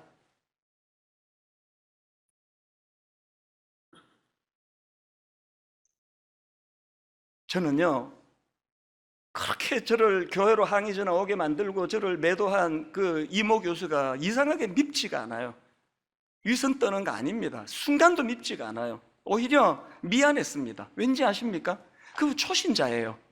불교에서 예수 믿은 지 얼마 되지 않은 그분을 갑자기 전투복 입혀가지고 전사로 지금 그분을 온 교회들이 맞들면서 그분이 놓치게 된 게 뭐예요? 불교와는 다른 기독교만의 진짜 깊이 있는, 이게 불교와 다른 복음의 능력이구나, 이거를 전해줄 기회도 없이 전투복 입혀가지고 너무 미안한 거예요, 그분에게. 이게 기독교입니까? 이게 기독교입니까? 잡으려고 몇 년째 설교를 뒤져가지고 그 책 인용 한마디 안 걸 가지고 빨갱이라는 소리를 만들게 하는, 이게 기독교입니까? 이게 기독교면은 저는 더 험한 말 나올까봐 내가 방금 절제했습니다. 이게 기독교입니까? 여러분, 이게 기독교입니까? 이게? 그분에게 전투복 입히기 전에 진짜 기독교의 진수, 손양호 목사님 두 아들 죽인 그 원수를 양자 삼기까지 가는, 우리 그렇게까지는 못 간다 할지라도 이게 기독교입니까? 이게 복음입니까? 이게 십자가입니까? 그 젊은 목사가 그렇게 지금 초죽음이 돼서 사과하고 1년 동안 강단에 안 쓰겠다고 스스로가 자처하고, 저는 지금 정진윤 목사가 지금 우울증 올까봐 조마조마한 사람, 여기 제가 행정 목사 보고 자꾸 체크해라, 그리고 나한테 자꾸 내가 절대로 화나 있지 않다고, 미워하지 않는다고 자꾸 전해달라, 여러 목사한테 내가 부탁합니다. 이게 기독교입니까? 이게? 이모 교수님이 그분 잘못입니까? 이게? 천박하기 짝이 없는 그런 오늘 저와 기성세대 우리들의 잘못 아닙니까? 그런가 하면 두 번째로 전 교회적으로 부탁드립니다. 이제 분당 우리 교회 다음 세대를 위하여 동성애만이 아니에요. 이 떠나가는 젊은이들, 교회의 염증을 느끼고 떠나가는 이 젊은이들에 대하여 뭐라도 할 것이에요. 동성애 연구소가 필요하면 만들 거예요. 이미 있다면 전적으로 후원할 거예요.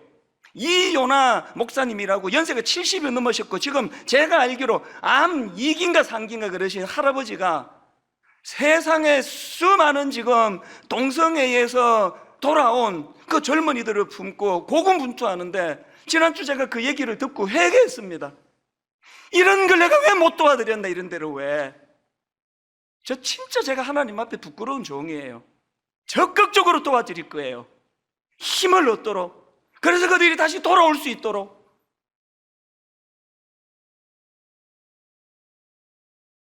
제가 왜 그 주일만 지나면은 월요일, 화요일 저한테 메일을 보내주는 그 대학생이 하나 있다고 얼마 전에 말씀드렸잖아요. 목사님 오늘 설교 이렇게 잘 들었습니다. 목사님 이렇게 저렇게 잘 들었습니다.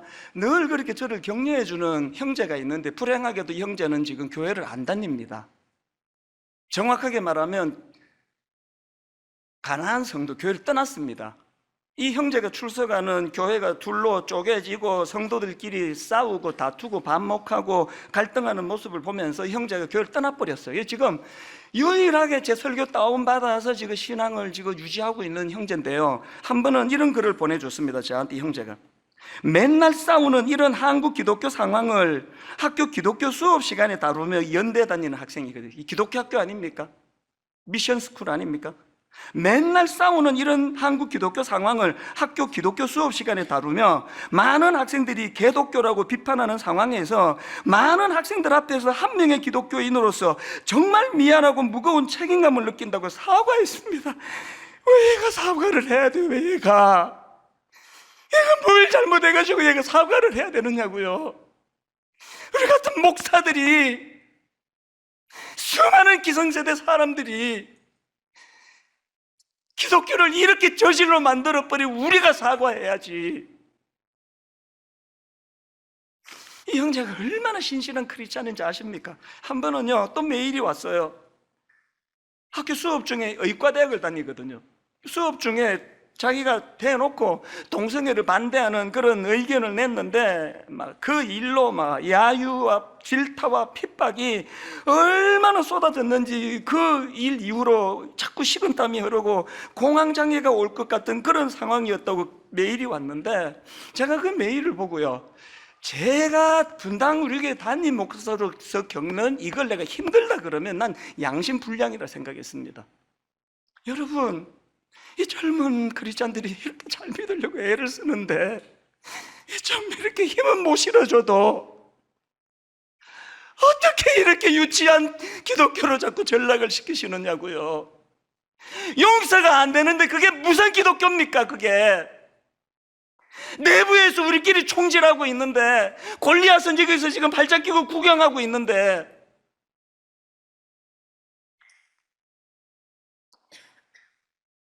저는 정말 한 주 내내 위기감을 가지고, 정말 위기감을 가지고, 이러면 안 되는데 정말 이거 그 하루살이 그 쫓아내는 게 이게 뭐 대수라고, 술 담배 안 하는 거 이런 거 붙잡고 낙타를 막 마구마구 먹으면서 막 무차별 막 이게 뭐 해도 되는 말인지 안 되는지 구분도 없이 이게 무슨 이게 무슨 시중에 무슨 교회에서 나올 글이 아닌데 이게 어떻게.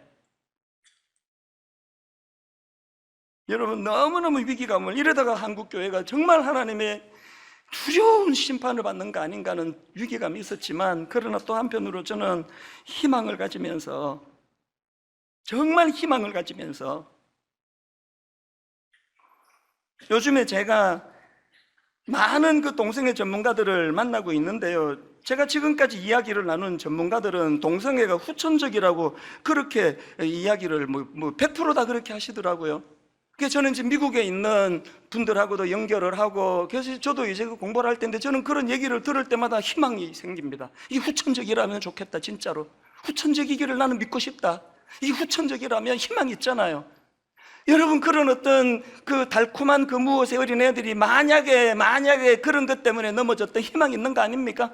우리가 진짜 매력 있는 교회, 세상에는 그냥 얼굴 이쁜 것 가지고 무슨 대학 나온 것 가지고 사람을 차별하지만, 여기만 들어오면은 그런 거 하나도 따지지 않고, 인연 같은 거 따지지 않고, 여기만 오면은 다 품어주고 다 용서하고, 진리가 바로 세워지는 것을 원합니다. 바로 세워져야 돼요. 타협하면 안 됩니다. 그러나 그 진리의 끝에는 어떤 탕자도, 어떤 세리도, 어떤 악한 사람도 다 품고 용서하며 나가기를 요구하셨던 예수 그리스도의 그 사랑의 정신이 살아나고 회복되는 그런 터전 위에서의 진리 사수가 있게 되기를 바랍니다. 최근에 나온 책 중에서 그 따뜻한 밥이 되는 꿈, 이런 제목의 책이 있습니다. 이 책의 저자는 제가 잘 아는 그 독실한 크리스찬 선생님이신데요. 27년째 중고등학교 강단을 지키는 현직 교사입니다. 제가 이 책을 귀하게 여기는 이유가 있는데요. 이 책을 딱 펼치면 그 문장 하나가 이렇게 눈에 확 들어옵니다. 이렇게 되어 있습니다. 나쁜 마음이 아니라 아픈 마음입니다. 그 중고등학교 그 현장에서 뭐 가출하고 일탈 행위를 하고 방황하고 여러 많은 청소년들을 만날 텐데, 그런 아이들을 대할 때 선생님이 이게 나쁜 마음이 아니라 아픈 마음입니다, 이런 마음으로 대할 수 있다면 이 얼마나 귀한 일입니까? 이 문장 하나에서 이 크리스찬 교사인 이 선생님이 어떤 마음으로 그 제자아이들을 대하셨는지를 금방 알 수 있어서 마음이 참 좋았습니다.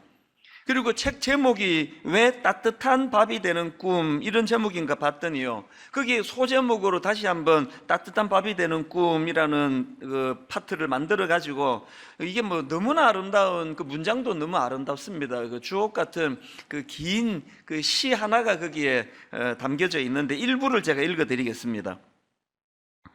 꿈꿀 기회조차 잃어버린 채 숨가쁘게 살아가는 우리 아이들에게 자신만의 아름답고 소중한 꿈을 갖게 할 순 없을까요?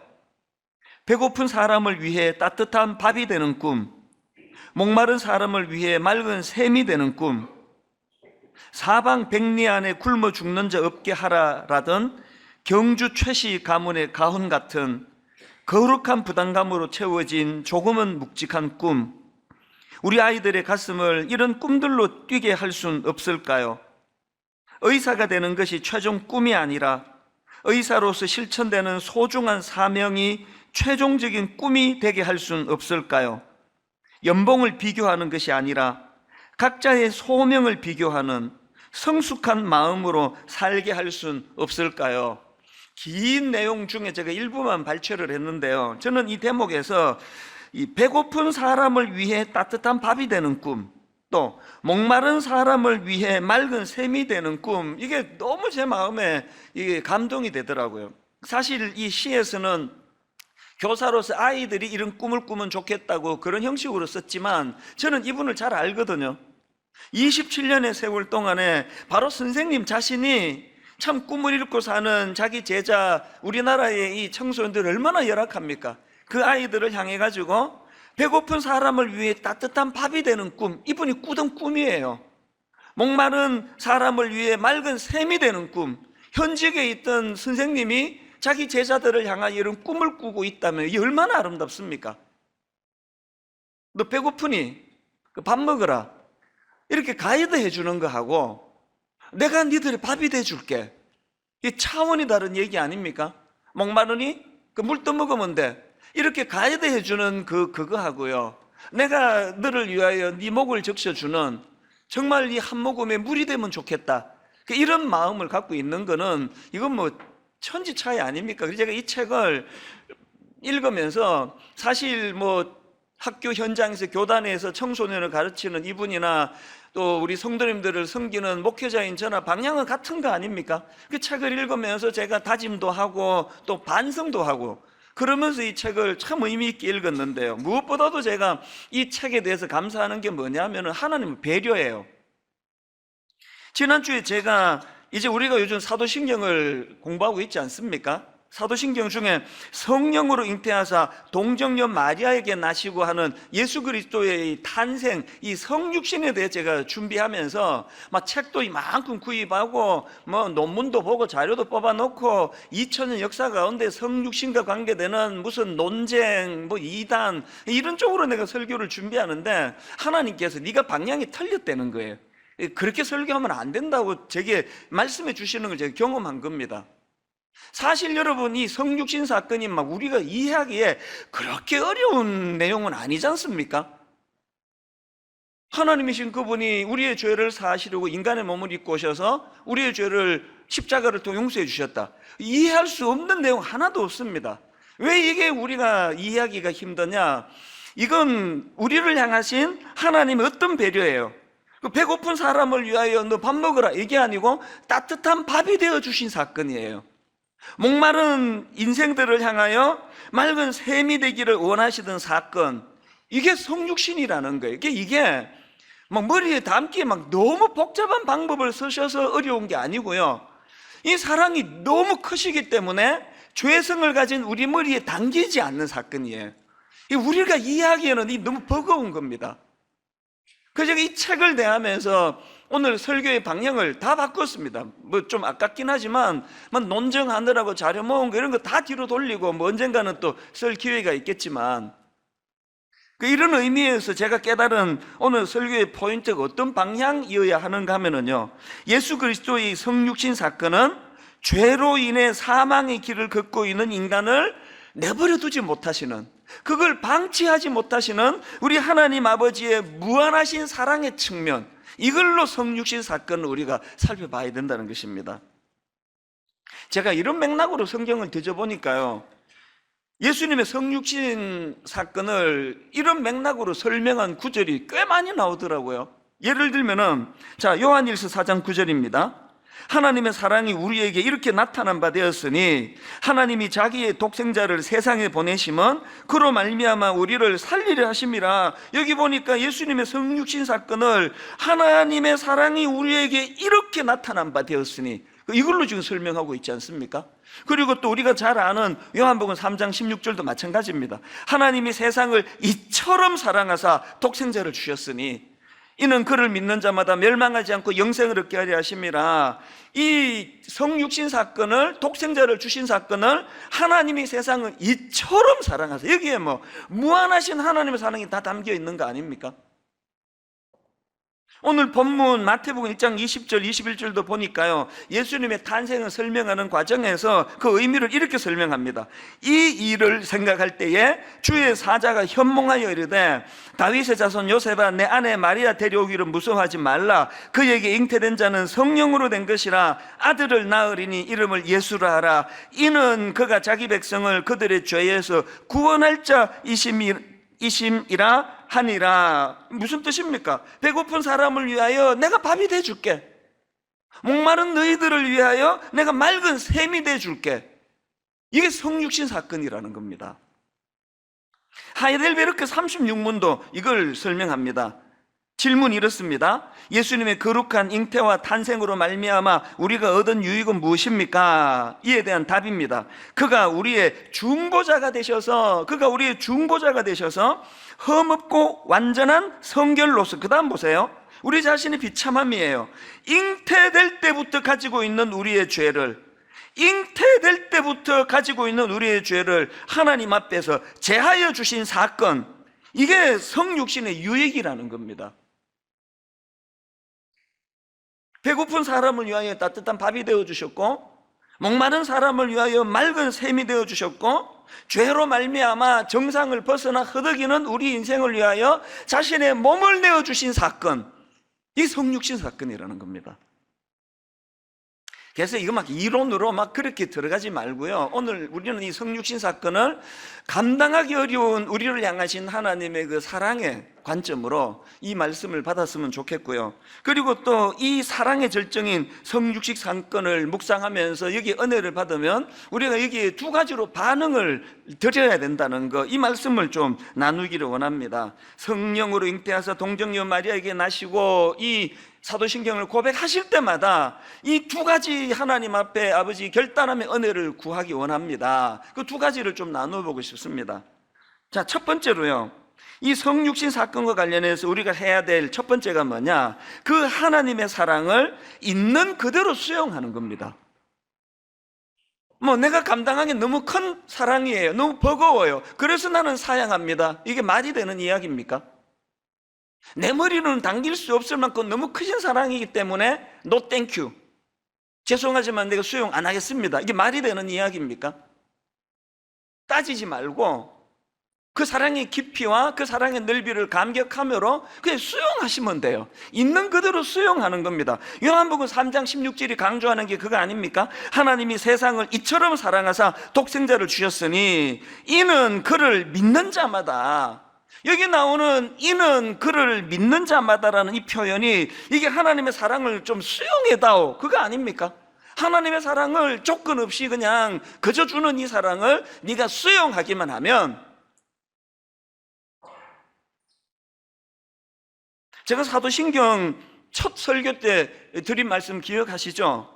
이 사도신경이 라틴어 원문으로 보면 이렇게 시작하는 거예요. 크레도, 나는 믿습니다, 이렇게 선포로 시작하는 게 사도신경이에요. 나는 하나님의 호의를 거절하지 않습니다, 뭐 그렇게 의역할 수 있는 거 아니겠습니까?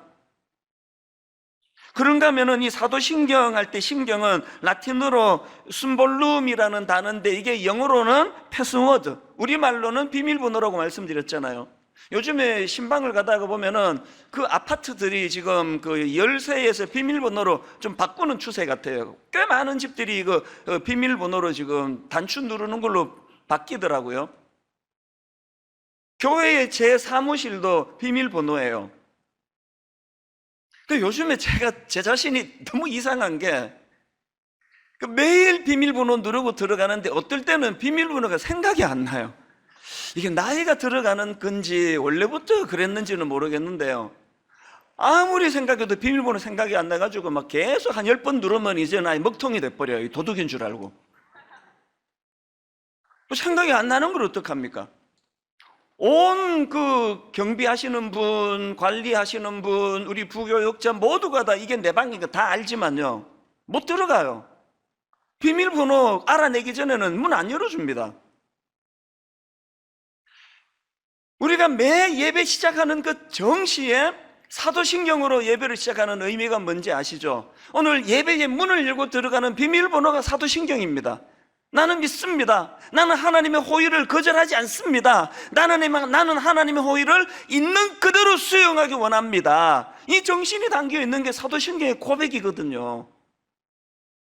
이 신앙 고백이 나는 믿습니다, 크레도로 시작되는 이 신앙 고백이 왜 의미가 있는지 아십니까? 그렇게 비밀번호를 눌러가지고 문을 열고 들어가면은 거기에 딴 세상이 펼쳐져 있거든요. 제가 우리 청년들한테 오후 예배 드릴 때 종종 강조하는 게 뭐냐 하면은요, 네 어느 대학 나왔느냐가 그게 네 인생을 결정하는 거 아니다. 우리나라가 청년들에게, 청소년들에게 아주 나쁜 나라인 게요, 지들이 뻔히 알면서 애들을 그 속여 먹는 거 아닙니까? 좋은 대학 가라고. 나와보니까 좋은 대학이 진짜 자기를 행복하게 만들던가요? 아닙니다. 절대 그렇지 않습니다. 저는 우리 청년들에게 늘 강조합니다. 어느 대학 나왔느냐가 네 인생을 결정하는 게 아니라 사람은 어디까지 보느냐, 어디까지 보는 눈을 가졌느냐가 그 인생을 결정한다. 멀리 보는 눈을 가진 그 사람, 안목을 가지고 있는 그 사람이 성공하는 거지. 명문대 졸업장 가진, 요새 대학 그 취직 인터뷰할 때 자기 나온 대학을 가지고 면접을 보는 그 직장도 꽤 있다 그러더라고요. 선입견 안 가지려고.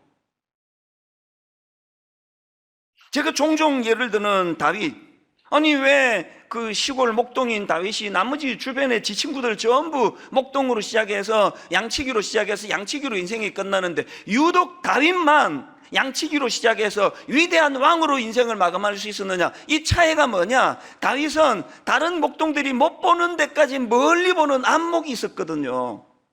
나머지 목동들은 풀밭만 보고 나무만 보고 양만 보고 또 사나운 짐승만 보는, 눈에 보이는 것만 볼 때 다윗은 푸른 초장 너머의 세계를 봤지 않습니까? 푸른 초장 너머의 하나님 나라를 보고 여호와를 보고, 그래서 그가 뭐라고 고백합니까? 여호와가 나의 목자이기 때문에 난 부족한 게 없다.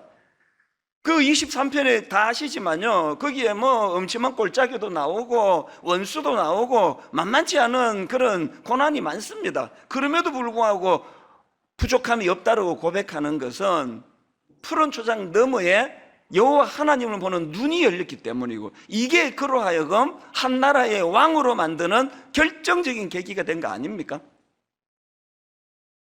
저는 시편 23편 1절에서 여호와는 나의 목자시니 내게 부족함이 없으리로다, 그리고 바로 그 다음 2절에서 그가 나를 푸른 풀밭에 누이시며, 이렇게 시작된 이 말씀이 너무 의미가 있는 거예요. 다윗은 그가 나를 얻은 거예요. 그가 나를. 이게 왜 의미가 있는가 하면은, 제가 앞에서 언급했던 따뜻한 밥이 되는 꿈, 그 책에 보면은요, 이런 소제목이 있습니다. 자신을 알아주는 한 사람. 그리고는 이 자신을 알아주는 한 사람이 얼마나 큰 의미인가를 한 실험을 소개하면서 설명을 합니다. 미국의 어떤 심리학 교수가 그 미국 도시의 그 빈민굴이라고 하는 가난한 슬럼 지역, 저도 이제 시카고의 그 남쪽으로 가면은 너무나 그 가난한 슬럼 지역이 있거든요. 그런 데서 자란 아이들 무려 210명을 대상으로 이제 분석을, 아주 장기간 분석을 한 거예요. 이 어린애가 자라가는 과정들을 추적을 해가지고 연구를 했더니, 참 가슴 아프게도 대부분의 그 빈민굴에서 자란 아이들이 어릴 때부터 출발이 학습장애, 또 사회 부적응, 이런 것으로 시작을 해가지고 그 굴레를 못 벗어나는 거예요. 그게 폭력 사건 연루, 그 다음에 마약, 이런 부정적인 것으로 흘러 들어가가지고 결국은 이 불행의 고리를 끊지를 못하더라, 그런 연구예요. 그런데 이 학자가 가만히 분석을 해보니까, 심리학 교수가 분석해 보니까 흥미로운 게 뭐냐, 그렇게 많은 애들이 가난한 슬럼 지역의 그 어려운 환경을 못 벗어나는데 210명 중에서 예외적으로 72명의 아이들이 그 굴레를 벗어나서 너무나 멋진 성공적인 삶으로 나아가더라는 거. 어떤 애들은요, 그 상류층 애들보다 더 성공한 케이스들도 나오더라는 겁니다. 그래서 이 심리학 교수가 분석을 한 겁니다. 어떻게 이런 일이 가능했는가 그랬더니요, 그렇게 예외적으로 성공한 72명의 아이들에게서 공통점이 발견이 되더라는 겁니다. 그게 뭐냐 하니까, 그 아이들 주변에요, 자기의 이 불행한 처지를 이해해주고 받아주는 사람이 최소한 한 명 이상 있더라는 거예요. 자기를 알아주는 그 한 명의 사람이 이 아이들을 불행의 늪에서 벗어나게 만드는 공통점이 있더라. 그게 연구 결과입니다. 그 내용을 한번 들어보십시오. 그들이 가진 조건, 능력, 외모 같은 것들을 따지지 않고 그들이 가진 외로움, 불안을 이해해주고 위로해주며 책망하지 않고 끝까지 같은 편이 되어주는 사람이 최소한 한 명은 있었다는 것입니다. 그 다음에 이런 내용도 있습니다. 누군가를 알아주는 것이란 바로 이런 의미겠죠. 깊은 절망 속에서도 고무공처럼 다시 튀어오르게 하는 힘은 나를 알아주고 믿어주는 누군가가 있을 때 생겨납니다. 이 말이 저에게 왜 눈물인지 아십니까? 제가 이번에 미국 집회 3주 동안 조금 그 강행군은에 조금이 아니고 좀 심했습니다. 5개 지역을 돌면서 이런 식이에요. A 지역에서 검토 주일 집회하고 바로 비행기 타고 B 지역으로 날아가서 그날 저녁부터 월화수, 보통은 월화수 집회 잘 안 하는데 못 오시면 막 이날에도 해라 그래가지고 월화수하고 또 검토 주일하고 또 딴 데 가서 월화수하고 이렇게 무리하게 했거든. 왜 그러냐 하니까 제가 이민자 출신이잖아요. 그래서 이제 이민교회에서 이런 이야기를 많이 해요. 목사님은 설교도 떠덩거리고 막 그러는데도 불구하고 목사님은 이민 생활을 했기 때문에 설교를 들어보면 너무 공감이 된대요. 그리고 막 우리만 고생한 줄 알았더니 목사님도 고생 엄청 해서 그게 굉장히 위로가 된다, 그런 이야기들을 종종 합니다. 그래서 제가 이민교회에서 막 초청이 엄청 오는데요, 다 주중에는 너무 바쁘게 사시니까 미국 집회는 주중에 못합니다. 딱 검토 주일을 끼고 하거든요. 그럼 오라는 교회마다 다 가면 어떻게 되겠습니까? 나 이제 분당 우리 교회 담임 목사인데, 여러분 교회 주보니까 이 사람 또 미국 갔어? 뭐 계속 그러면 여러분이 그걸 뭐 허락하시겠습니까? 계속 이제 사역을 하다 보니까 이게 너무 누적이 돼서 이번에 아예 막 작심을 하고 5개 지역을 그렇게 돌면서 말씀을 전한 거예요. 그 바쁜 와중에요, 막 정말 숨이 턱까지 차는 그 바쁜 와중에 비행기 타고 시카고를 가서 물론 연로하신 어머니께 인사드리는 것도 뭐 당연히 제가 해야 되는 일이지만 이번에는 마음이 뛰는 곳이 딴 곳에 있었습니다. 이민 처음 가가지고 너무너무 힘들게 살 때, 고생하게 살 때 그때 그 살던 아파트를 찾아간 거예요. 2번이나 찾아갔어요. 기다리는 사람도 없는데. 그 미국이 참 내 이해가 안 되는 게 뭐냐면 제가 살 때 이미 그게 100년 된 목조 건물이라 그랬거든요. 그래가지고 방음도 안 되고요. 밑에 집에 무슨 일로 싸우는지 막 다 들려요. 한국말로 하면은. 이 샤워를 하는데 이 수압 조절이 안 돼가지고요. 한창 샤워하고 있는데 겨울에 그것도.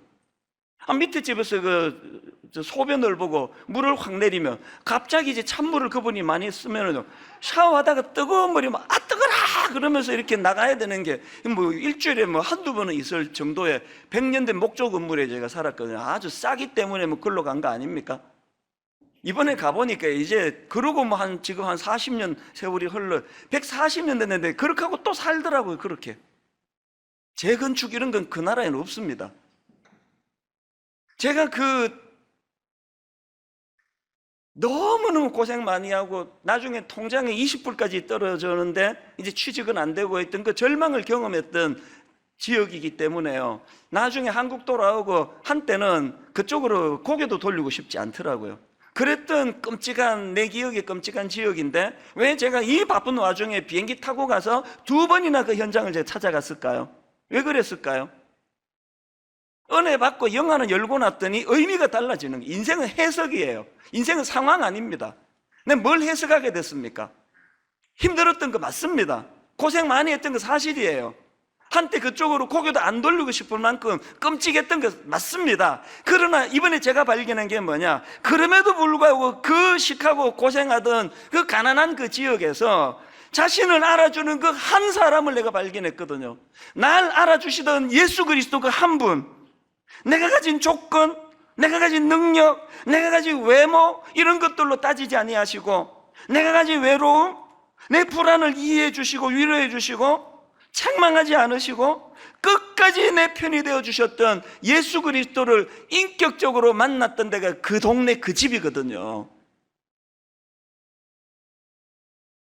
자신을 알아주는 그 한 사람이 그 가난한 극빈 지역, 미국의 가난한 슬럼 지역에 예외적으로 그 가난을 극복해내게 만드는 능력을 제공해 줬다고 한다면, 여러분, 우리가 예수 그리스도의 나심을 매 예배 때마다 신앙으로 고백하면서 성령으로 잉태하사 동정녀 마리아에게 나시고라는 이 대목을 고백할 때마다 어떤 의미를 부여하는 거예요?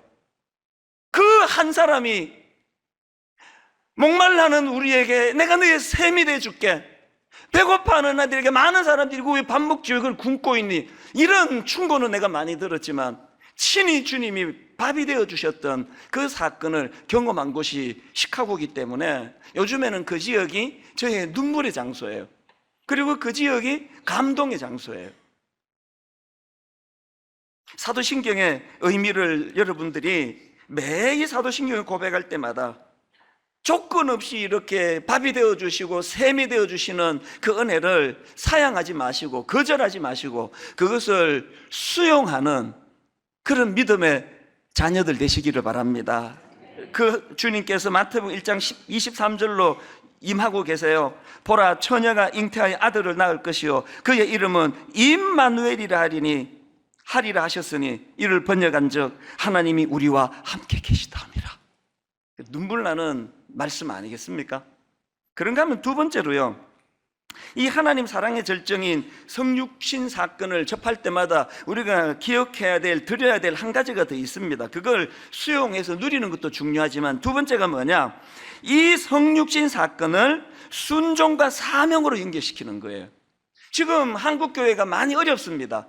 그 모든 책임은 우리 그리스도인들에게 있다고 저는 생각합니다.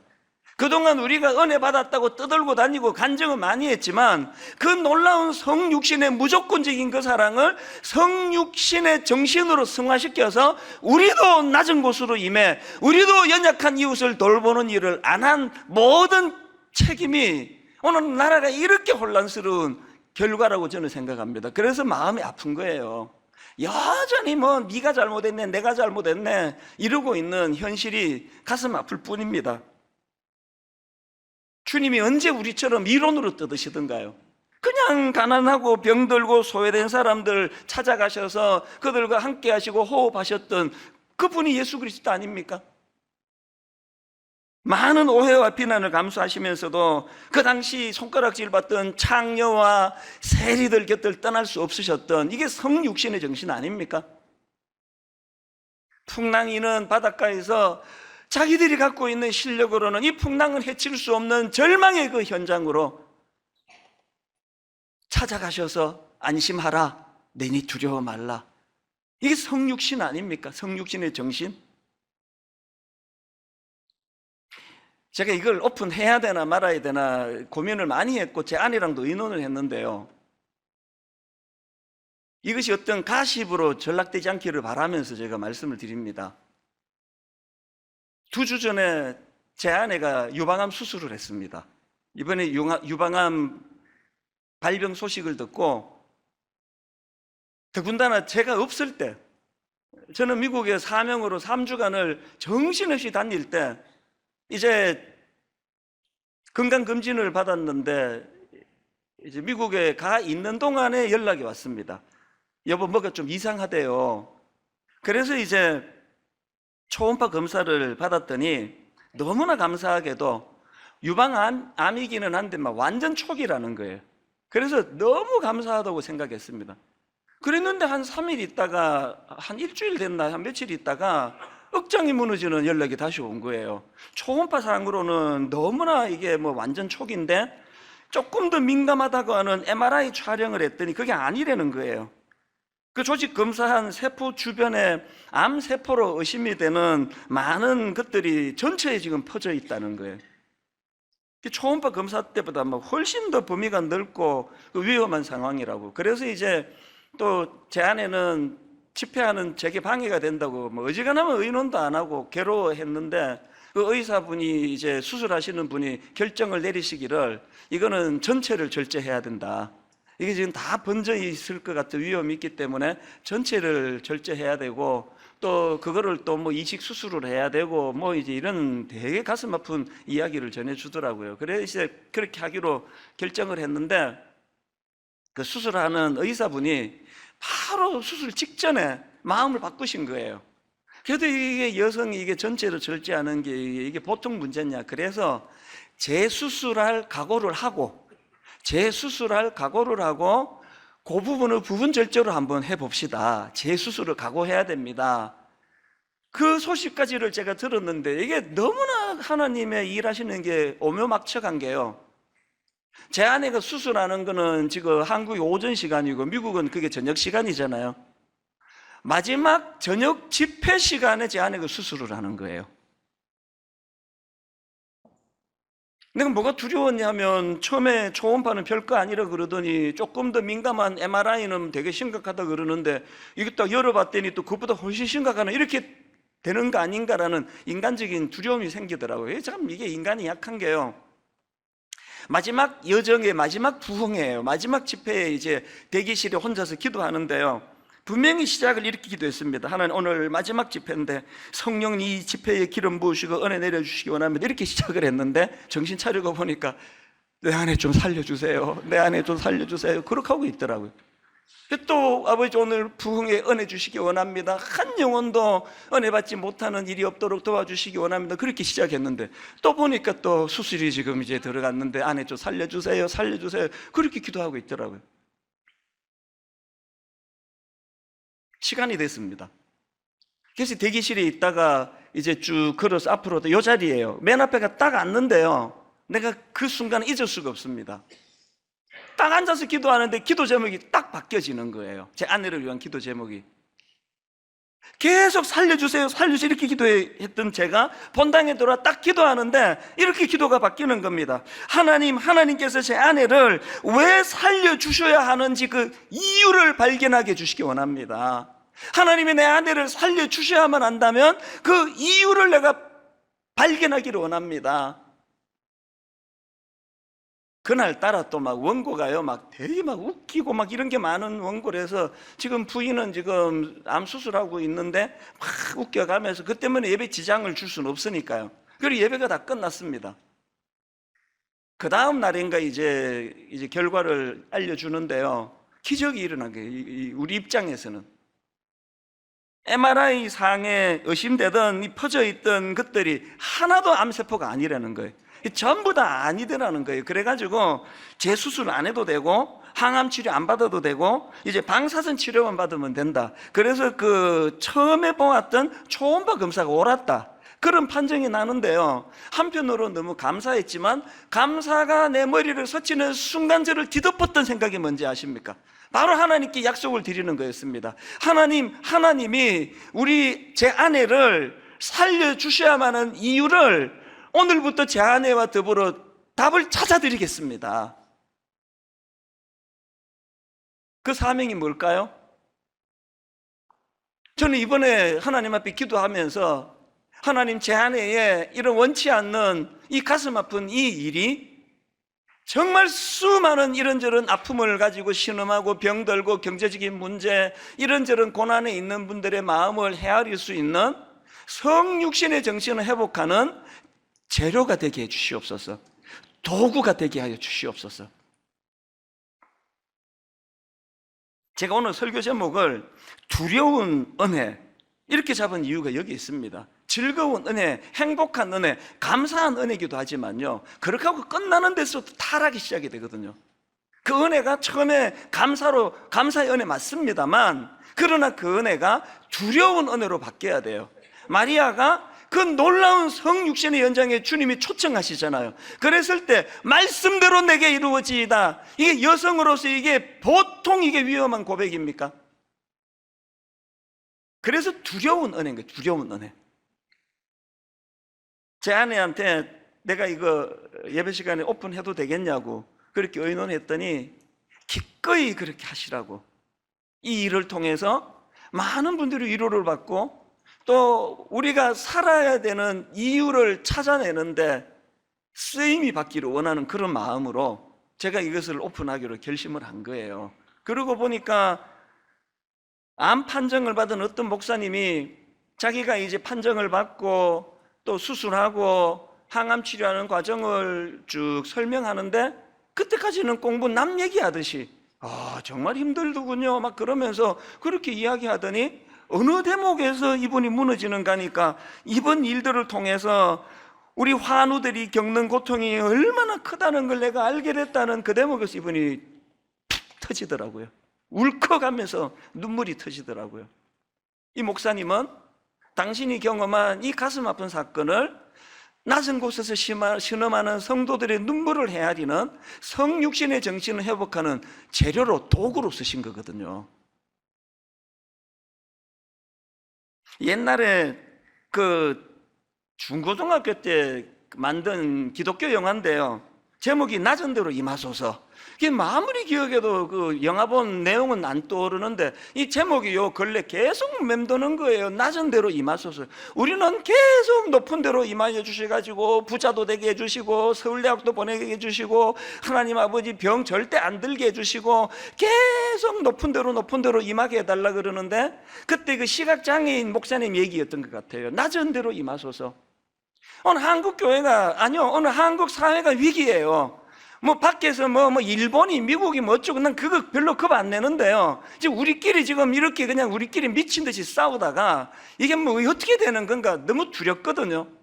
한국 사회가 이렇게 된 거는 그냥 복 받았다는 간정은 막 엄청 넘쳐나는데 그 받은 복을 흘려보내지 않는, 낮은 곳으로 임하는, 연약한 이웃을 돌보는 일을 하지 않는 우리들의 변질과 타락에서부터 이 사회의 위기가 시작된 거 아닌가. 그래서 저는 여러분 이번 이 말씀을 정리하면서 두 가지 여러분들과 나눌 것인 숙제가 있는데요, 오늘부터 다시 일주일 동안 금식을 선포합니다. 지금 우리 나라가 혼란스럽고 나라가 어렵습니다. 네가 잘못했네, 내가 잘못했네 이럴 정신이 아니고요, 모두가 한 마음이 되어 이제 한 주간 동안 금식하시고 새벽기도, 수요예배, 금요기도에 나오셔서 이 위기를 만난 우리 조국 대한민국 위해 기도하는 시간을 주님 이름으로 선포합니다. 그리고 기도할 때 특별히 아버지 회개의 역사가 일어나기 원합니다. 믿는 우리들의 죄악을 주님 앞에 토해놓는 한 주간이 되기를 원하고요. 무엇보다도 이렇게 은혜 많이 받았다고 그렇게 간증이 난무하는 한국교회에서 그 받은 은혜를 낮은 곳으로 흘려보내는, 가난한 이웃에게, 병든 이웃에게, 신음하는 자들에게 흘려보내는 이 성육신의 정신을 구현하지 못한 우리들의 죄악을 하나님께 토해놓을 때 하나님께서 이 나라를 회복시켜 주실 줄로 믿습니다. 여러분, 우리나라 망하지 않습니다. 안 망합니다. 예수 그리스도가 이 나라를 지켜보고 계세요. 우리들이 회개를 기다리고 계실 뿐이에요. 두 번째로요, 이번에 이 성육신 정신을 살리기 위해서 다시 한가위 사랑 나눔, 저희가 매 추석 설날 때마다 여러분들 그 선물 교회에서 박스 나누어 드리고 그 박스 안에다가 뭐 고추장, 된장, 또 간장, 치약, 생필품, 뭐 참치 이런 것들을 박스에 담아가지고 전달하는 일을 매년 한 2,000박스 가까이 나옵니다. 올해는 3,000박스가 나왔으면 좋겠어요. 성육신을 실천하는 건 뭐 어마어마한 몸을 불살하는 것만이 아니에요. 제가 이번에 미국 가서 내 마음이 아팠던 게요, 수박 한 덩어리가 막 이렇게 큰데요, 수박 한 덩어리가 5불이에요. 5불. 우리나라 돈으로 5,000원 정도. 우리나라는 이 수박 한 덩어리가 2만 원이에요. 내가 그 미국에서 수박을 먹으면서 계속 마음에, 여름 내내 이 수박 한 덩어리 먹고 싶은데 이거 한 덩어리 사 먹을 돈이 없는 분이 계시는데 계속 그게 마음에 쓰이는 거예요. 왜 우리나라 수박이 이렇게 비싸야 되지? 그 마음을 여기에 담자는 거예요.